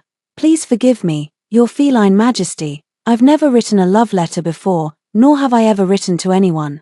I can only write down my thoughts as they come to me, one piece at a time. I feel like a squirrel, carefully yet haphazardly laying out my most treasured pine nuts before you, one by one. Swayjin, I feel incredibly fortunate. In the springtime of my youth, at 16 or 17, you were the one who first plucked the strings of my awakening heart. Thank you for letting me get close, for giving me the chance to uncover these little secrets. Even though last night you told me my summer now echoes with the sound of the sea, but I still have to ask you this, with all sincerity, Swayjin, would you go out with me? If you're willing, tomorrow you should tell me. Little Tigertooth teacher is so adorable. If not, then you don't have to say that tomorrow. If you still need to think about it, then tomorrow you can say, this cat lord is truly amazing. Finally, I hope you don't feel any pressure. Think about that wish for a balanced meal. Just think of me as your Christmas elf, here to make your wish come true. End of letter. He's a Heng. Side story. He's a Hon detested Swayjin. He had disliked her from the very first moment he saw her. He hated her ever-smiling face, hated the way she shamelessly clung to her parents and acted spoiled. In her world, everything seemed perfect. He's a Hon couldn't stand people like that. But Mom really liked Swayjin. On their very first night after moving in, Mom told him to go make friends with Swayjin. It was the first time since his parents' divorce that Mom had spoken to him so gently. But before he could make a move, Swayjin took the initiative first. Swayjin is always so loud and over the top. It's really annoying. She's not the brightest. Her grades are just average. I don't know why Mom likes her so much. Even though he works so hard and almost always comes in first, yet Mom only ever praises Swayjin. You're so thoughtful, Sway. I wish I had a daughter like you, Sway. Could you play with a Heng more often from now on? He disliked Swayjin, but he didn't want to upset his mother. When Mom found out Dad had a new girlfriend, the house fell into a dead silence for a while. A quiet so heavy it was suffocating. He's a How was sitting outside in the dead of night, catching his breath, when he unexpectedly ran into Swayjin, who was secretly eating KFC out there. She lifted her greasy mouth and flashed him a wide grin. Did you sneak out for a snack too? Your delivery hasn't arrived yet. Are you hungry? I've still got some chicken wings here. Have them. He didn't want any, but as if possessed, I took it. Swayjin chattered away. Let me tell you, I had a fight with my dad today. I was so angry that I thought I'd just lie in bed and starve to death, so he'd find me tomorrow and be filled with regret. But I couldn't hold out past midnight. You know what I found? After filling my stomach, my dad didn't seem so infuriating anymore. And the best part, I ordered takeout using his family payment card. He didn't respond to Swayjin. Swayjin was used to this kind of one-sided conversation. She didn't need him to say anything. As the warmth spread in his stomach, the agitation did indeed begin to fade.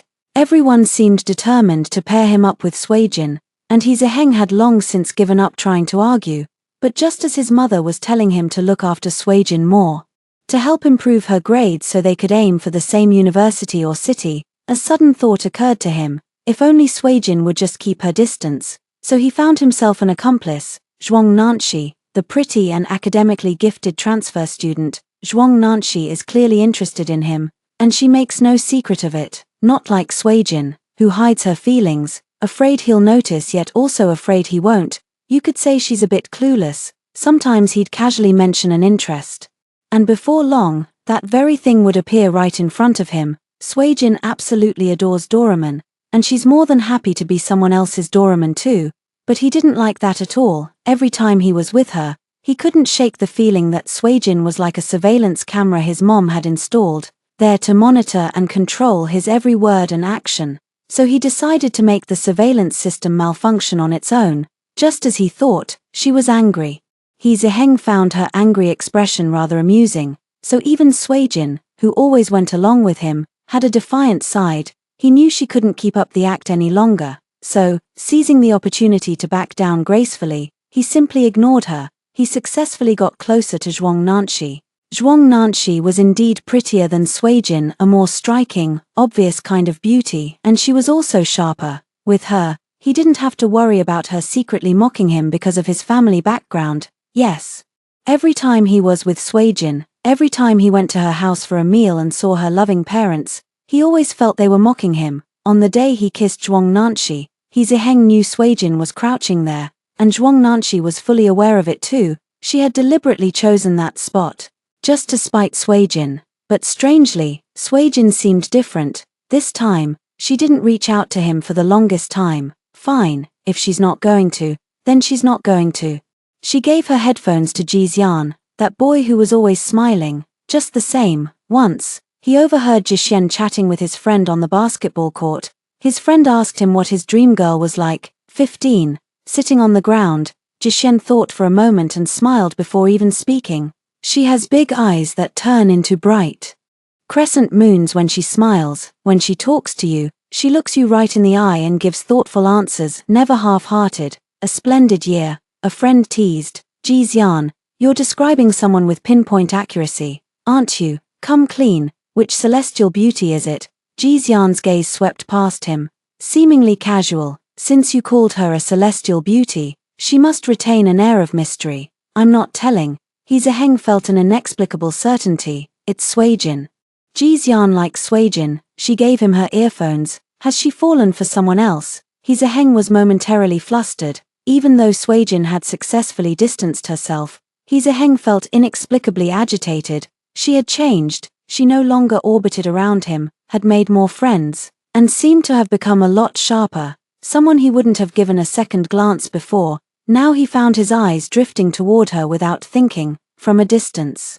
He realized Suijin seemed to carry her own light. Wherever she went, the place brightened. On the basketball court, someone teased, Jixian, your little schoolgirl is here to see you. Not far off, a girl with short hair came rushing over, a stack of workbooks clutched in her arms. The wind tousled the dark hair at her temples, and the light caught in the girl's bright eyes. As he had done countless times before, He Ziheng instinctively stopped, waiting for her to come barreling into him.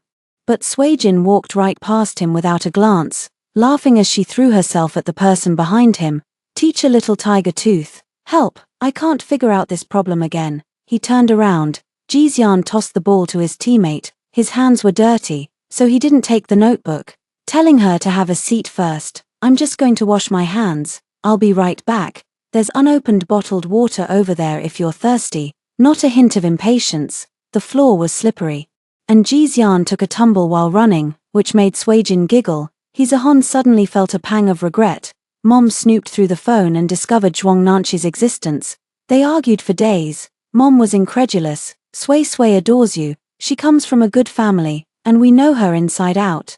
Even if you were to date someone, it should be her. How could you get involved with some girl I know nothing about? Suijin this, Suijin that. If you like her so much, why don't you just make her your daughter instead? He had been wanting to say that for a long time. As he stormed out, slamming the door behind him, he ran right into Suijin and her friends. Suijin's face still held the smile she wore for welcoming her friends, but when she turned to him, her gaze was cool and distant. It was as if he were just any ordinary neighbor. Not daring to linger any longer, He Ziheng hurried away. Dad got remarried. He sat outside the door all night.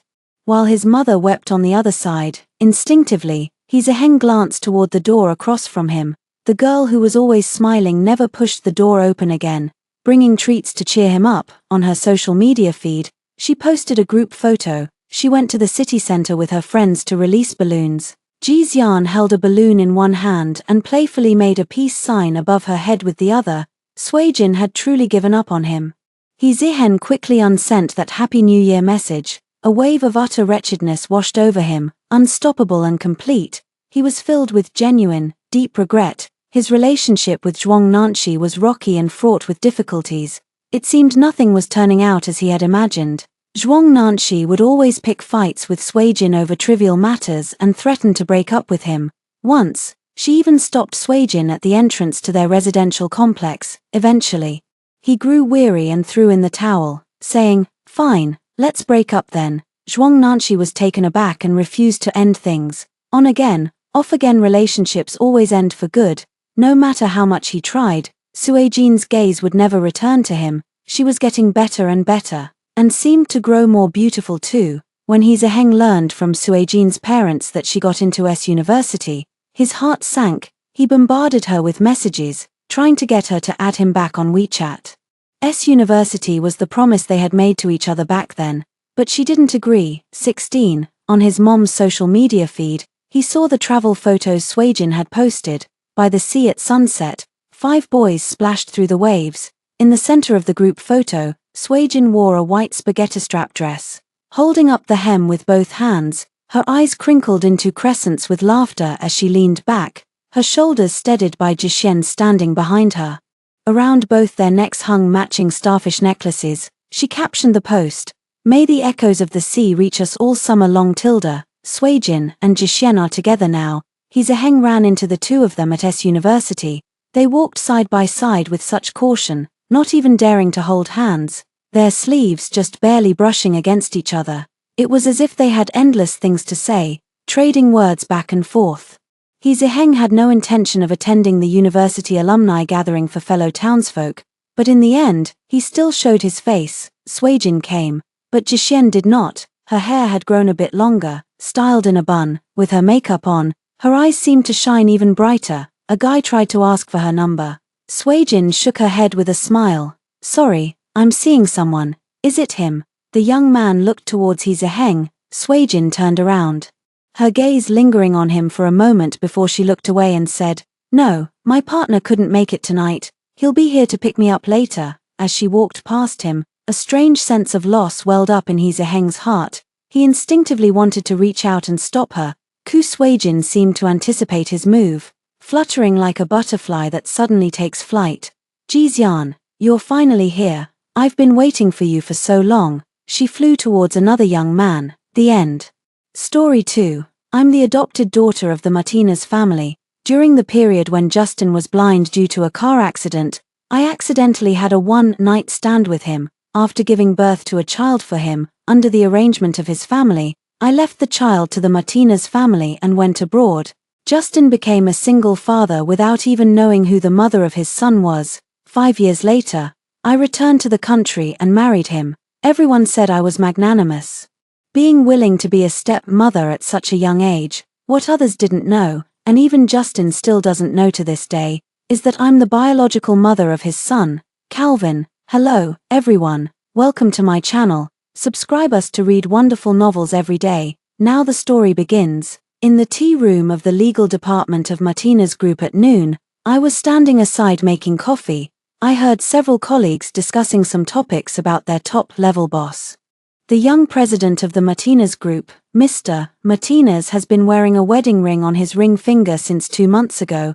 Our president got married and started a family all of a sudden. Do you think those in the wealthy families need to inform you specifically when they get married and have children? I'm just curious, since it hasn't been made public, what kind of woman could win over the so-called Mr. Martinez? Maybe it's a marriage of alliance. However, come to think of it, Mr. Martinez's new wife has become a stepmother right from the start. Justin, the current president of their Martinez Group, is a resolute leader of the group. He's only 27 years old this year and is quite young and promising, but everyone knows that he already has a son who is about 5 years old. That little boy was once brought to the company by Mrs. Martinez to look for his father. With a delicate and carved-like appearance, he looks almost identical to Mr. Martinez. And it's obvious at a glance that they are father and son. Calculating the time, according to Justin's resume, he graduated from the highest-level institution in the country, and his son, Calvin, was born in the same year he finished his studies. At a very young age, just after graduating from school, Justin became a father. The little boy has always been raised solely by Justin. The existence and identity of the child's mother have always been a mystery. I heard one of those people say, rather than being curious about Mr. Martinez's new wife, I'm actually more curious about how capable the little master's biological mother was back then, to make Mr. Martinez become a father when he was just in his early 20s. Just as I came out of the tea room, the department manager called me. Christina, come with me to a meeting. I probably returned to the country 3 months ago. I got married to Justin just 1 month after returning. It's not a marriage of alliance. Not only was I adopted by the Martinez family, but Justin's mother also likes me very much. It was she who asked Justin to marry me. To separate public and private affairs in the company, almost no one knows that Justin and I are married. We went to the meeting, in the spacious and bright meeting room. I stood in front in high heels, giving a risk assessment report. Around the conference table, the man sitting at the head was dressed in a neat and meticulous suit. He looked extremely handsome and noble. When he raised his eyes, an aloof and distant temperament was revealed, making people not dare to approach or offend easily. His gaze didn't fall on me too much, as if we were unfamiliar with each other. However, after work, in the Maybach driving out of the company's underground garage, Justin and I sat in the back seat together. When we got home, we didn't see Calvin. I asked the butler, "Where's the child?" Justin, who was handing his suit jacket to the butler, replied to me in a low voice, "Mom picked him up and took him to the old house. He won't be back tonight. He won't be back." In the bedroom late at night, I came out of the bathroom after taking a shower. Justin was tall and slender, leaning against the head of the bed. Different from his impeccable image in the company, his hair was half wet, one long leg was slightly bent, and his posture was lazy. He was wearing a well-made dark-colored home clothes, with the top button unbuttoned. Under the thin fabric, the man's mature and strong physique was outlined. When Justin puts on a suit during the day, he looks so proper and abstinent that people don't dare to look at him more, for fear of desecrating him. It makes people think that it's impossible for the color of lust to stain that always cold face. I thought the same way before, but after getting married for 2 months, I realized that Justin also has desires, and it's always him who takes the lead. Since we've become husband and wife, we've done everything that should be done. He raised his eyes and glanced at me, then placed the tablet he was holding between his slender fingers on the bedside table, between the bed. Justin leaned over and pressed towards me. He didn't act at first, but asked me, "Has Mom been urging you to have a child recently?" My silence was a sign of acquiescence. Justin said directly, "It's up to you about your body. If you want to have a child, I'll fully cooperate. If you don't want to, I'll refuse for you in front of our parents." We've never discussed this kind of topic so clearly before. A few years ago, when I was young and went back to the Martinez family on weekends, what we talked about was whether I could keep up with my college courses. Suddenly, it turned to Justin asking me if I wanted to have a child with him. The big span made me uncomfortable. My cheeks heated up, thinking of Calvin. I still refused. "I don't want to yet." "Okay." Justin then got up to get a condom. When he was exerting particularly hard, I raised my face, bit my lips, and still couldn't help but speak in a low voice, habitually calling out that address. "Brother, can we stop?" Justin paused slightly. He was originally leaning down, with his forehead pressing tightly against my sweaty and moist neck and shoulder. Biting with his lips, he raised his head, came to kiss my lips, and said my name in a low voice, "Christina," as if I was being nibbled by him. "Don't call me that, it makes me feel like I'm committing a crime." Perhaps because we talked about children tonight. After that, before Justin got up to clean up, he said to me, "You don't have to put yourself in the role of a stepmother. If you don't like Calvin and can't get along well with him, you don't have to force yourself." Almost instinctively, I retorted, "I like Calvin." "Oh." Even Justin was surprised. I opened my sleepy eyelids and tentatively asked Justin, "He's so cute. Maybe one day the child's mother will regret it. Her existence, in my opinion, is just to provide life for Calvin. Before I could finish speaking, I was interrupted by Justin. Even in the deep darkness, I could feel the depression and irritability emanating from the man beside me. This was an emotion that the always calm and composed Justin rarely showed in my impression. Calvin's biological mother was actually his taboo. The child was born by her scheming against me, Justin said slowly and oppressively. No matter who she is, she'd better never appear in front of me again. I hope I never find her. Otherwise, even if she's still alive, I'll make her life a living hell. When I was in junior high school, my family went bankrupt, and my parents ran abroad, leaving me behind. I was taken back to the Martinez family by a friend of my mother's, Mrs. Martinez. Who is Justin's mother? Justin is 1 year older than me. Until the year he had a car accident, I had called him brother for 7 years. The car accident wasn't serious, but it happened to encounter a very small probability situation. The doctor said that the nerve was compressed, resulting in temporary blindness, but after 6 months of treatment, his eyes still didn't recover. Justin became increasingly cold-tempered and moody. Everyone in a city said that the future heir of the Martinez family had become blind. Unwilling to submit to reality, he still attended a reception. Different from his usual sharpness, Justin was drugged by someone's scheme. He didn't know that Martinez's parents and I were worried and followed him to that reception, feeling something was wrong. I entered the room where he was resting to check on Justin's condition. Then I was pinned down by him. After being tossed by Justin for the first time, I had a fever and was sick for 2 days.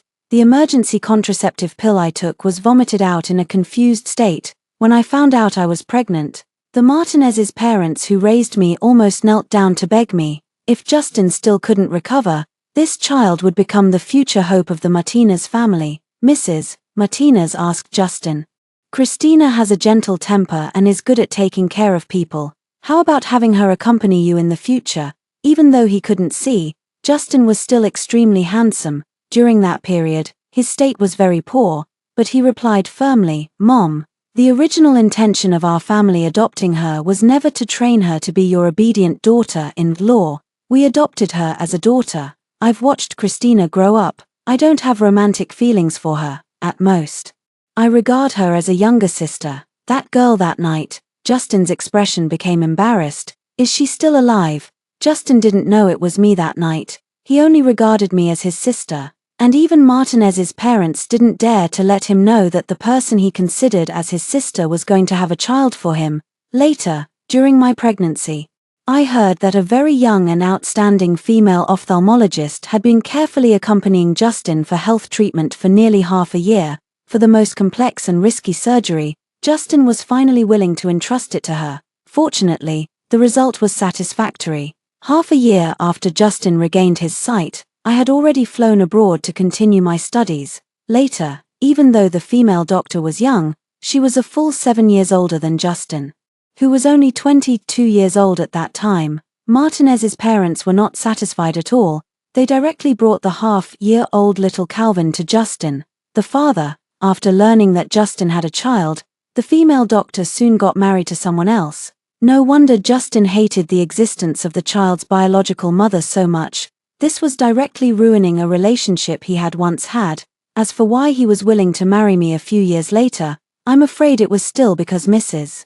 Martinez pushed us hard. On the first night of our marriage, I called Justin brother. He said that since we got married, he would accept the change of identity. He's not a man who can be abstinent. He can't not touch his wife.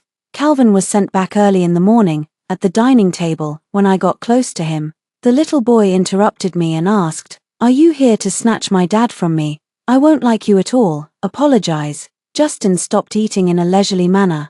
There was a father's deterrence in his eyes. What about the politeness and self-restraint I taught you?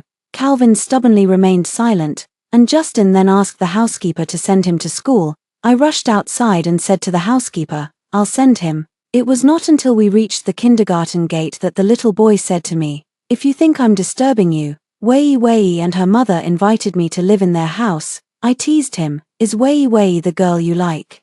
He said softly, "I just like her mother. Her mother is a doctor. Sometimes she's even busier than my dad, but she still comes to pick her up from kindergarten every day after school." In the morning at the company, I met the deputy director of the technology department. He came over and greeted me on his own initiative. Instantly, gossip spread among colleagues. "Christina, what's the situation between you and Daniel? He's a well-known unattainable person in the group, a returnee. And a young talent." Even Wendy, the female special assistant who works beside the president, couldn't win him over. I quickly denied and explained, "Daniel did pursue me when I was studying abroad, but I didn't agree." At noon, I still quietly avoided people and took the time to go to Justin's office. Justin was still busy with work at first. When he saw me coming, he asked someone to bring in the meal. I accompanied him to finish it. After Justin went to the bathroom to clean up and came out, I felt the atmosphere change. Sure enough, he picked me up and sat me on his lap, not caring about wrinkling his suit pants. He covered my lips with his thin lips and kissed me. Justin didn't just give a light kiss. He also used his palm to lift the hem of my chiffon top from the waist of my tight-fitting knee-length skirt. I was being kissed by him. I slightly opened my eyes. And when I saw that the curtains of the floor-to-ceiling windows were drawn and remembered that the door of his office was locked, I felt less nervous. In the end, I was almost made weak all over by him. Justin held my lips and tongue, and played with me for a while longer before letting me go. He wrapped the suit jacket placed aside around me. I fell on his shoulder, and he asked me in a low voice, "Go to my lounge." I wrapped my arms around his neck and angrily bit a shallow tooth mark on it. "We both have meetings and work in the afternoon. Don't go too far." Justin stroked my waist. "We're newlyweds. Whatever I do to my wife is perfectly justified. I still haven't fully adapted to the change of identity." It turns out that Justin and I have become a legal husband and wife relationship. This was the first time I heard Justin call me this. He asked me as if in an ordinary conversation, "Are there so many people in the company who want to pursue my wife that they're lining up?" Justin had heard about Daniel. "He's just a senior I knew when I was studying abroad." Justin paused for a moment and asked, "Who else did you meet during those years abroad?" I didn't understand what he meant at first. "I know I may not have the right to ask you this," Justin said slowly. "I don't have any virginity complex either. But I still want to know, Christina, who was your first man?" Upon hearing this, the blood in my whole body seemed to freeze for a moment. I really didn't know how to answer him specifically. When I was abroad, I tried to get in touch with the opposite sex, but later I found that I couldn't focus on love anymore. After returning to the country, the shyness between men and women had long since faded, and on the wedding night, we were very compatible and got along smoothly from the beginning. I knew he wasn't minding, but just misunderstanding. However, Justin was the only man I had ever been with. How could I tell him that the answer to this question was himself 5 years ago? The person he loathed so much that he wanted to make her life a living hell was me. Forget it. Justin changed his mind first. The rationality and coldness returned to his eyes and brows. He raised his fingers to simply tidy up the collar of his shirt, whose buttons I had messed up. "No matter what happened in the past, now that we're married, we'll live a good life from now on." The original intention of my coming to find Justin at noon was to ask him to get off work early tonight and go to the kindergarten to pick up Calvin together. Justin finally agreed to me. Calvin was also very surprised to see Justin and me after school. He was led out of the school by a woman, who was holding a little girl's hand with her other hand. I had originally guessed that it should be Wei's mother that Calvin mentioned. But I didn't expect that the little girl's mother was even more surprised than Calvin when she saw us. "Mr. Martinez," she called Justin first. "I'm Martina. I performed the surgery on you back then. You should still remember me." I also didn't expect that Wei's mother was the female doctor at that time. Noticing me, Justin introduced, "My newly wed wife." Martina smiled wryly. "You actually got married. What a coincidence." Then she praised, "Your wife is well matched with you in terms of age and appearance." She had originally left with her daughter, but then suddenly came back. She walked up to Justin urgently and said, "Mr. Martinez, it might not be quite appropriate for me to say it's a coincidence. I just got divorced not long ago. Now I'm facing some difficulties. Your Martinez family promised me a real-world condition after your successful surgery, but I didn't mention it at that time. Can I make a request now?" Justin's expression remained as plain as usual, making it hard to see what he was thinking. A ringtone from his mobile phone interrupted Martina's conversation for a moment. It seemed to be a special call. causing Justin, who always pays attention to etiquette and self-restraint in front of others, to say first, "Excuse me." Justin took out his phone and answered it. I was very close and could hear clearly. "Mr. Martinez, we've got some clues about the person you've been asking me to investigate." Justin simply and crisply asked, "Found her, Mr. Martinez. We won't let you down this time." He didn't talk much more. After Justin hung up the phone, Martina said, "I had a terrible fight with my ex-husband." Martina showed her bruised arm. "I'm a doctor, and he threatened to break my hand." The mother-daughter pair looked pitiful. "Please help me, Mr. Martinez. Can my daughter and I seek your or your family's protection?" Her daughter also looked at Justin timidly. Martina got married half a year after Calvin was born. Logically, her daughter should be at least 1.5 years younger than Calvin, but the two children seemed to be about the same age. Martina also took the initiative to confess to Justin, "The child is not my ex-husband's. I'm most afraid that she'll get hurt." The Martinez family has always kept their promises. It wouldn't be difficult for Justin to help if he was willing, but facing Martina, Justin seemed particularly unkind today. Despite his polite words, "Miss Lynn, it's more useful to find the police and a lawyer than to find me." On the way back, I still remembered that Mrs. Martinez had once told me that Martina was very capable and charming back then. She was like a heartbreaker, and almost no man could refuse her. She only fell in love with Justin, who was much younger than her. During Justin's blindness, Martina, as his attending doctor, gave Justin more care and dedication than other patients. Most importantly, Martina gave him the chance to see again. If not stopped, it should be very difficult for Justin not to be attracted to such a woman. That's why Mrs. Martinez secretly offered conditions to Martina to keep her away from her son. Without Justin knowing, Martina was proud and arrogant back then. Moreover, after learning that Justin had a child, finally, she said that she had overestimated him, thinking that he was a man of good character, different from other men, having a son before marriage. He was actually so promiscuous, shameless, and hypocritical. Neither of them explained, and there were hidden feelings and misunderstandings between them. They had a very unpleasant quarrel. Facing Martina's submissive gesture today, Justin didn't stay too long. The sky outside the car window was getting darker, and the man's dark silhouette was quiet and plain. Justin spoke in the silence. "Christina, you're my wife now. Some things can be said straightforwardly between husband and wife. In the years you were away, I was a young and energetic man. It's impossible to say that I had no desires, but even so, I can clearly tell you that I haven't touched any other women." No wonder Justin let Calvin take another car with his assistant. He wanted to say these things.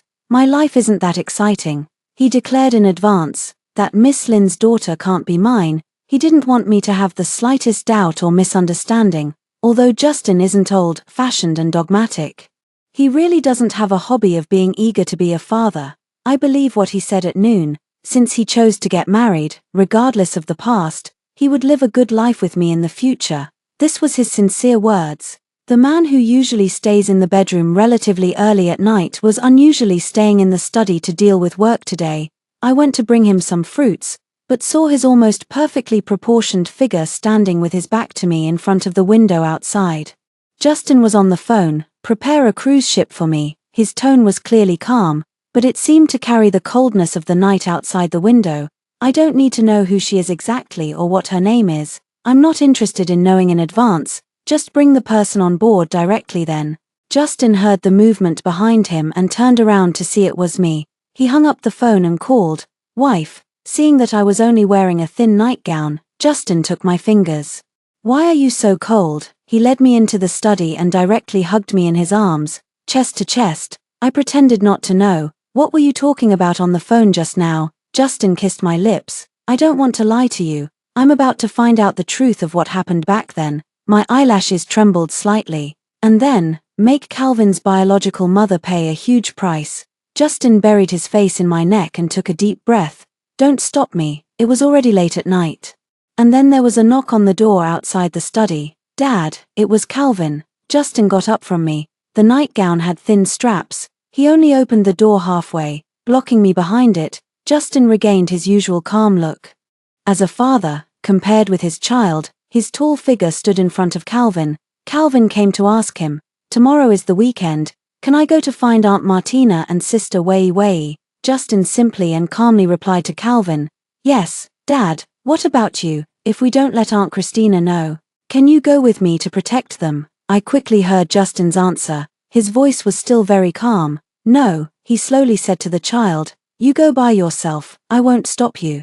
You can even stay there to protect them and live with them from now on, but from now on, you don't need to come back to this house. You choose. This scene was clearly Justin educating his son. I won't indulge you in this matter. You and I have the closest blood relationship. I was right beside Justin, listening to him say, And Christina is my wife. She and I also have the closest relationship in the world. He wasn't accusing, but clearly asking and telling the child. Aren't you the one who's wrong now? She has been taking the initiative to get close to you, sincerely taking care of and caring about you, but you said you hated her. Just because someone else played with you a few times, you chose to get close to someone else's mother. She is clearly your family. Won't she be sad? Justin finally asked him to think it through. After Calvin left, Justin first raised his finger and pressed the corner of his eye. I saw his action. The family doctor always told him to pay attention to his old illness during each check-up. Is there something wrong with your eyes? Justin denied it. Just a little tired. He added, a child's ability to distinguish right from wrong isn't fully developed yet.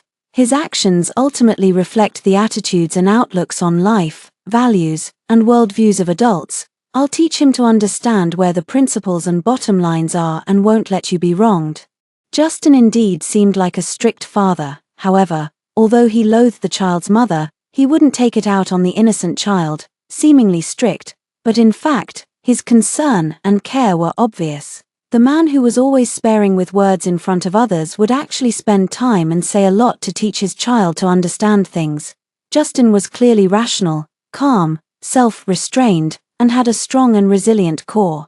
Only the truth he must find seemed to have become a kind of mental illness for him. He had to dig the wound open again to cure his hidden illness. Facing this man who had shared the same bed with me for many days, with a complex mood tonight, I first found a cold, compress eye patch, bent down to help him put it on, then I helped him put on a black eye mask. Although the possibility was extremely small, I still didn't want to see Justin's old illness relapse. When I came back from washing my hands, there was still some wiped water on my fingertips. Justin was still sitting on the edge of the bed, his long and clean fingers resting on the dark-colored beddings. With his eyes covered, he couldn't see me, which made it easier for me to look at him carefully. He used to be the brother who set an example for me. He was the calm president of the group. He was a strict father. He was my husband who seemed to be easily accessible at the moment. I couldn't help but gently touch his face.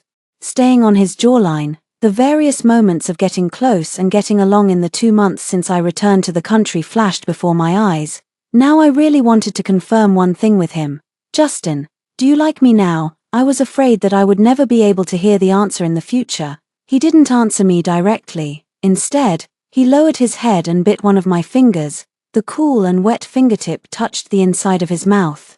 He even took the initiative to entangle his tongue, which was very wet and warm. The man's expression was still cold and serious, as if there was no difference from when he spoke in the company. Gently touching my finger, he slowly said, Enjoy me. It was a long time before Justin said in a low voice, Wife, of course I like you. On Sunday night, it was the mid-year anniversary grand ceremony of the Martinez Group, held in a luxury hotel under the group. Justin, the president of the Martinez Group who should have attended, didn't seem to be present tonight. In contrast to the liveliness of the grand event, the sea was extremely quiet. On the cruise ship, I was still wearing the champagne pink evening dress for the party, and my head was dizzy. When the private detective came to me, I knew that it was already the limit to keep it from Justin for 5 years. I asked them if they knew my real identity. Someone told me, Mrs. Martinez. We were also very surprised during the investigation. No one expected that the person he had loathed for so many years was also his lover. We're just doing our job for the money. Although this may cause great trouble to your and Mr. Martinez's current peaceful life and family, this result still has to be delivered to Mr. Martinez. Since I chose to return to the country, I had no intention of avoiding reality. I was thinking about how to get to know each other with them, father and son. But I never expected that Justin loathed Calvin's biological mother so much that he wanted her to disappear completely. I lost the courage to confess. I was afraid that everything I had now would become a fleeting firework in the sky. I just couldn't bring myself to take the initiative to make our relationship turn from love to loathing, so I could only let Justin solve this mystery tonight. The cabin door was pushed open, and the footsteps that came were very steady. I was weakly leaning on the armchair, with a black cloak covering my whole body, and the hat covering my face, until Justin stopped. He looked down at the woman in front of him coldly, seeing the woman tremble, as if she had just realized fear. The man didn't want to waste time either and said simply and directly, "The track of my life doesn't need you to change arbitrarily. This is a provocation to me. I won't kill you." Justin now had a wife and a child, so he wouldn't take risks easily. He said lightly, "But there are things more terrifying than death for a person to endure, isn't there?" He would definitely make the other person taste the feeling of having her current life completely overturned. The sea tide was surging outside. Tonight, the sea seemed like a huge abyss. The woman seemed too quiet against this backdrop. Justin's face was calm, and he still raised his hand. He also needed to solve the mystery. The confusing problem always needed a concrete result.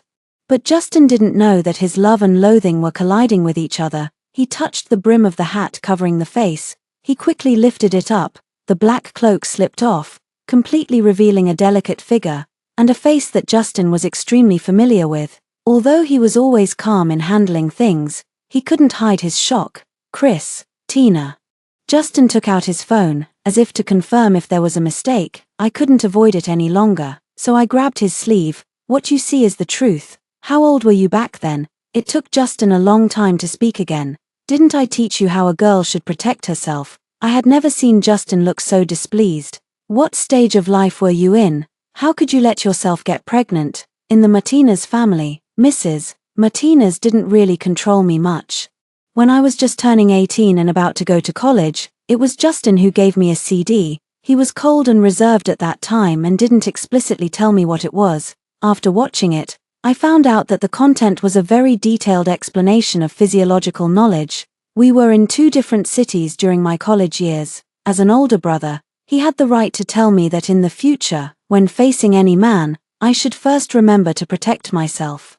And not to be easily coaxed by boys at school. Thinking about our previous relationship, do you think it was disgusting that we had a relationship back then? I also knew what he was wondering about. After that, I got sick, and the medicine I took was all vomited out. Then what could I do? Indeed.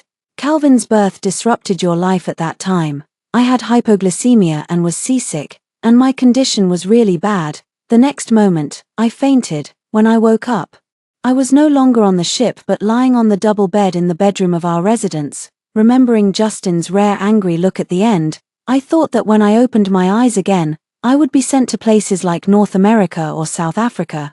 It was Mrs. Martinez's call that woke me up. It was still 3 or 4 o'clock in the morning. I only changed my way of addressing her after getting married. I picked up the phone and called. "Mom," Mrs. Martinez said. "Christina.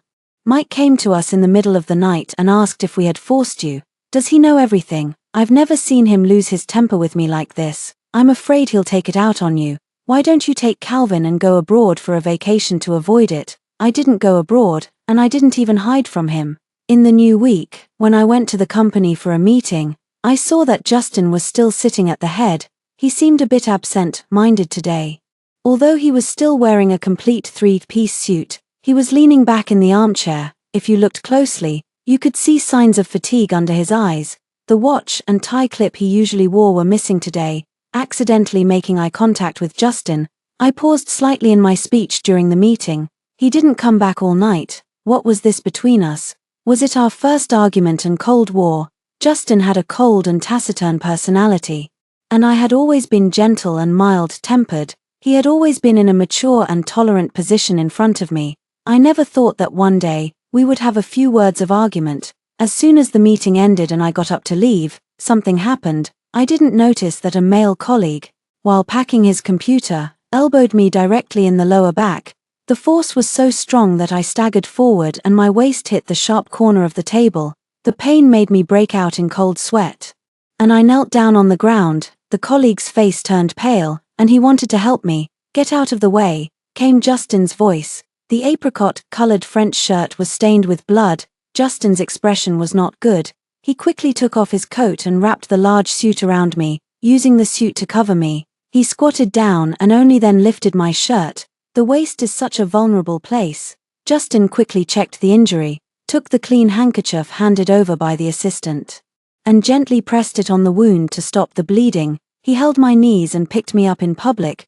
"Go to the hospital." Fortunately, the bones and internal organs were not injured, but Justin still arranged for me to be hospitalized. A nurse came in to apply medicine to me, and behind her was a female doctor wearing a mask. At first, I didn't pay attention to who she was. Justin was also in the ward.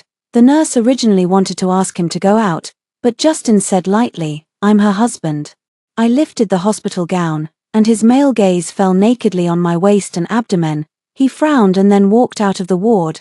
The female doctor followed him out, and a conversation came from outside. "I observed just now and suggest that you try not to use your eyes too much when you're tired. You've had surgery before. If you have any uncomfortable symptoms, you might as well go to the department for a professional examination." Only then did I know it was Martina. Justin's voice was colder and more straightforward than that day. "Miss Lynn, I'm married now. There are other men in the world besides me." Justin went out for about 10 minutes, didn't stay outside for too long, and soon came back. Now there were only the two of us in the ward. From his conversation with others, I could still hear the underlying meaning that he didn't want a divorce. Justin came over and squatted in front of the hospital bed. I thought he was going to continue to settle accounts with me. Unexpectedly, Justin said, "I'm sorry, Christina. It was me who was in the wrong back then, not you." I said a lot of intimidating words. "Don't be afraid. For anyone else, I would make sure she paid the price. But if it's you, I can't be impartial. I can only think that it was my fault." Justin confessed in a low voice and explained bit by bit. At that moment, all I could think about was that you shouldn't have suffered those hardships so early for my sake, so I questioned you and got angry at you. My original intention wasn't to take it out on you, and I never thought it was disgusting. Finally, he asked me, "You were so young and alone, was it very hard for you at that time?" I didn't answer him directly. So many strong emotions seemed impossible to express in words anymore.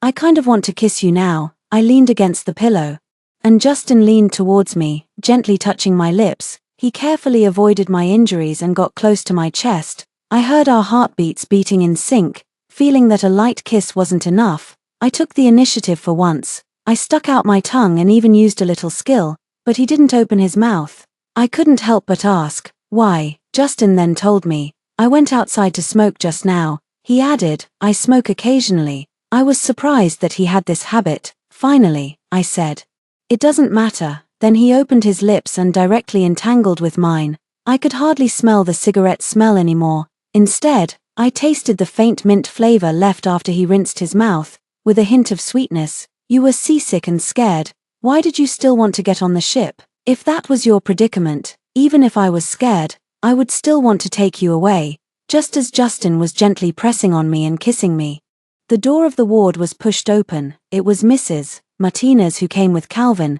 She was obviously taken aback when she saw us, caught by the child in an adult-like intimacy. It was Justin, the father, who calmly withdrew. He regained his demeanor in front of others. Fortunately, it was just a kiss. When Mrs. Martinez left after visiting, Justin asked her to leave Calvin behind. Calvin came to my bedside alone. I asked him, "Do you want to care about me?" He said, "I heard that you bled from your stomach. I thought you lost your baby." I directly told him, "Your father and I won't have another baby, because we haven't loved you enough yet." His eyes widened slightly. Calvin was only 5 years old. Even if he was smart, the term miscarriage should be beyond his understanding. I still asked him, "How do you know that bleeding from the stomach means losing a baby?" He answered me. Wei told me that her mother lost her little brother after getting hurt once. "Is this why you want to protect them?" A child raised and taught by Justin couldn't be bad. Calvin was clearly the kindest little friend. When I saw Martina in the hospital again, I told her, "Let me help you. Although I'm engaged in corporate legal affairs, I also have a professional lawyer's qualification and can accept private commissions. We should have zero tolerance for violence. As a professional, I also hope that relevant laws will continue to improve, making it easier for the weak to rely on the law. Justin was right. What could help Martina more was the law, sending the scumbag to jail. I originally didn't quite understand why Martina hadn't found a lawyer before.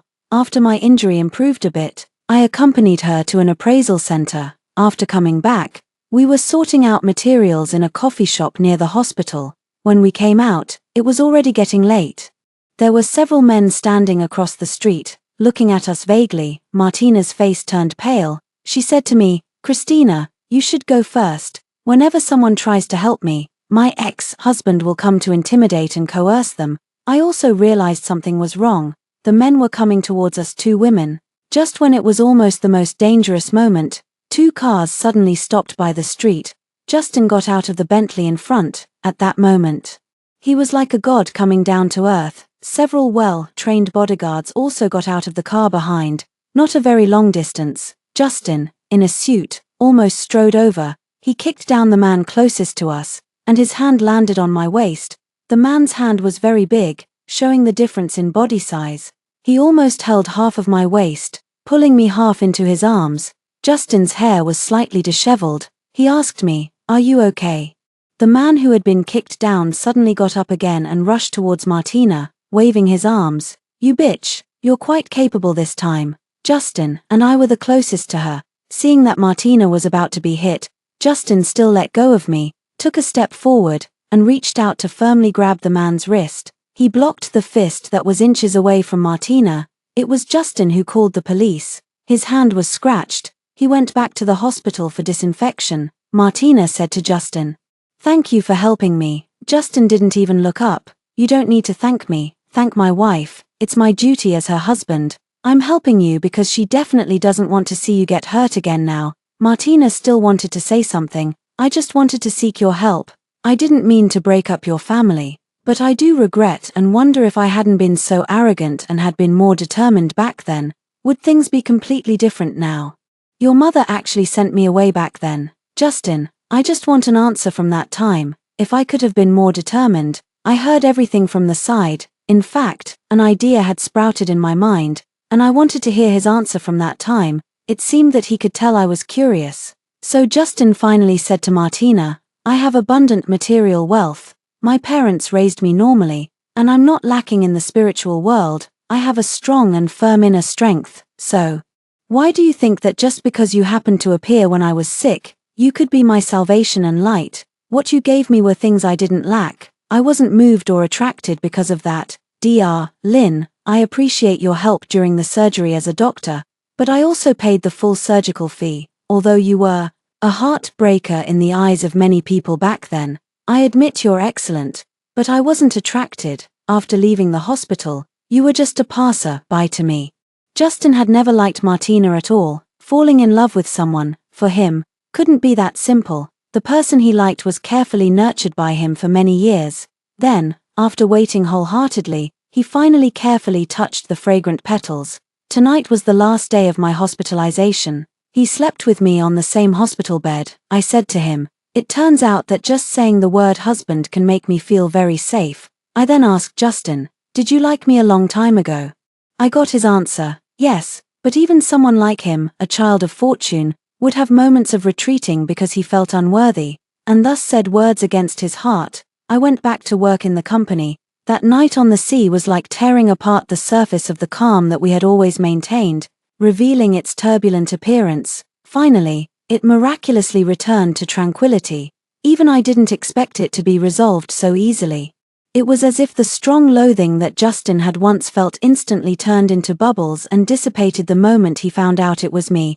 Even after he slowly thought about it and reviewed it, Justin felt that his life had completely cleared up. Specifically, the man who used to be so emotionless was visibly in a better and better mood recently. One day, he directly carried me out of the meeting room, and many people saw it. Such an intimate action between a married president and a female employee in the company was likely to cause criticism. Before the discussions got too loud, Justin first publicly posted our wedding photos. There were still some strange voices in the large company. It was after I came back from a meeting with the manager, and Justin, who rarely got off work early, came back to the department with me and we heard the discussion together. It was two colleagues who were usually on good terms with me. I said she could get promoted just 2 months after coming here. Turns out she's the president's wife parachuted in. The title of president's wife is just for show. In fact, she has to be a step-mother at such a young age. I heard she got close to Mrs. Martinez. Mrs. Martinez forced Mr. Martinez to marry her. Justin's originally good complexion gradually cooled down. Even when the two were still chatting and didn't notice our arrival, he directly interrupted them. If a man can't even decide his own marriage, he's incompetent and a failure. The man and the woman turned around, obviously startled. I will only marry the person I love, and she is also the mother of my child. The reason why I didn't announce all her identities to the world is that she never needs to prioritize family and children first. The man refuted every point one by one, not giving an inch. I will definitely treat everyone equally at work, but in daily life. If I don't show partiality to my wife, should I show it to you? So I don't want to hear such words a second time. When going to pick up Calvin from kindergarten, I thought about how to tell the child that I was his biological mother. Justin said, "I'll tell him with you."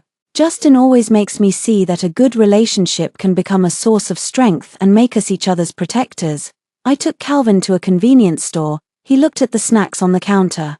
"Dad usually doesn't let me eat these. Can I choose today?" I whispered to him. "When your dad was at school, he would come to this store to buy grilled fish balls and takoyaki." Even though they all ended up in my mouth in the end, I leaned close to Calvin's ear and told him, "Your dad isn't as strict as you think. The game you liked to play recently, he had already reached the maximum level in it before. Baby, ask him to play with you when we get home." When I turned around, I saw the man who was both a father and a husband standing behind us. I straightened up, smiled at Justin, and said, "Sorry, it seems I've undermined your authority as a father. The grilled fish balls today were a bit spicy." Justin asked his assistant to take Calvin to the car first, and then he kissed me on the lips in public. "Is it better now?" I was a bit nervous when telling the child the truth in the evening, calculating the time, according to Justin's resume. He graduated from the highest level institution in the country. I thought Justin was quite right about something he said in the company. "Baby, it wasn't that I abandoned you, but that mom also wanted to choose her own life first. Those were also the 5 years of my growth. If my life after 21 was only bound to a child, I might end up as a little canary raised by the Martinez family." All this was because Justin rejected Mrs. Martinez's proposal back then. He didn't trap me by his side when I was 20, so I returned with the radiance on my feathers, carrying his expectations. When winning the lawsuit for Martina, it was already deep winter, and from then on, it was a new beginning for her. With the contact with her, an ophthalmologist, I couldn't help but think about Justin's eye problem. Fortunately, we had always taken it seriously. Before the new year, after a thorough examination by Martina's master, we no longer had any worries. Before going to see the results, Justin was rarely a bit nervous and asked me, "What if?" I asked him, "Do you remember our wedding vows?" Both of us had good memories. Sure enough, he recited them: mutual understanding, mutual love, helping each other through thick and thin, and loving each other for a lifetime. Whether in youth or old age, we will stick together through all difficulties and be lifelong partners. We are people who believe in the vows. We are people who will definitely abide by the vows. The end.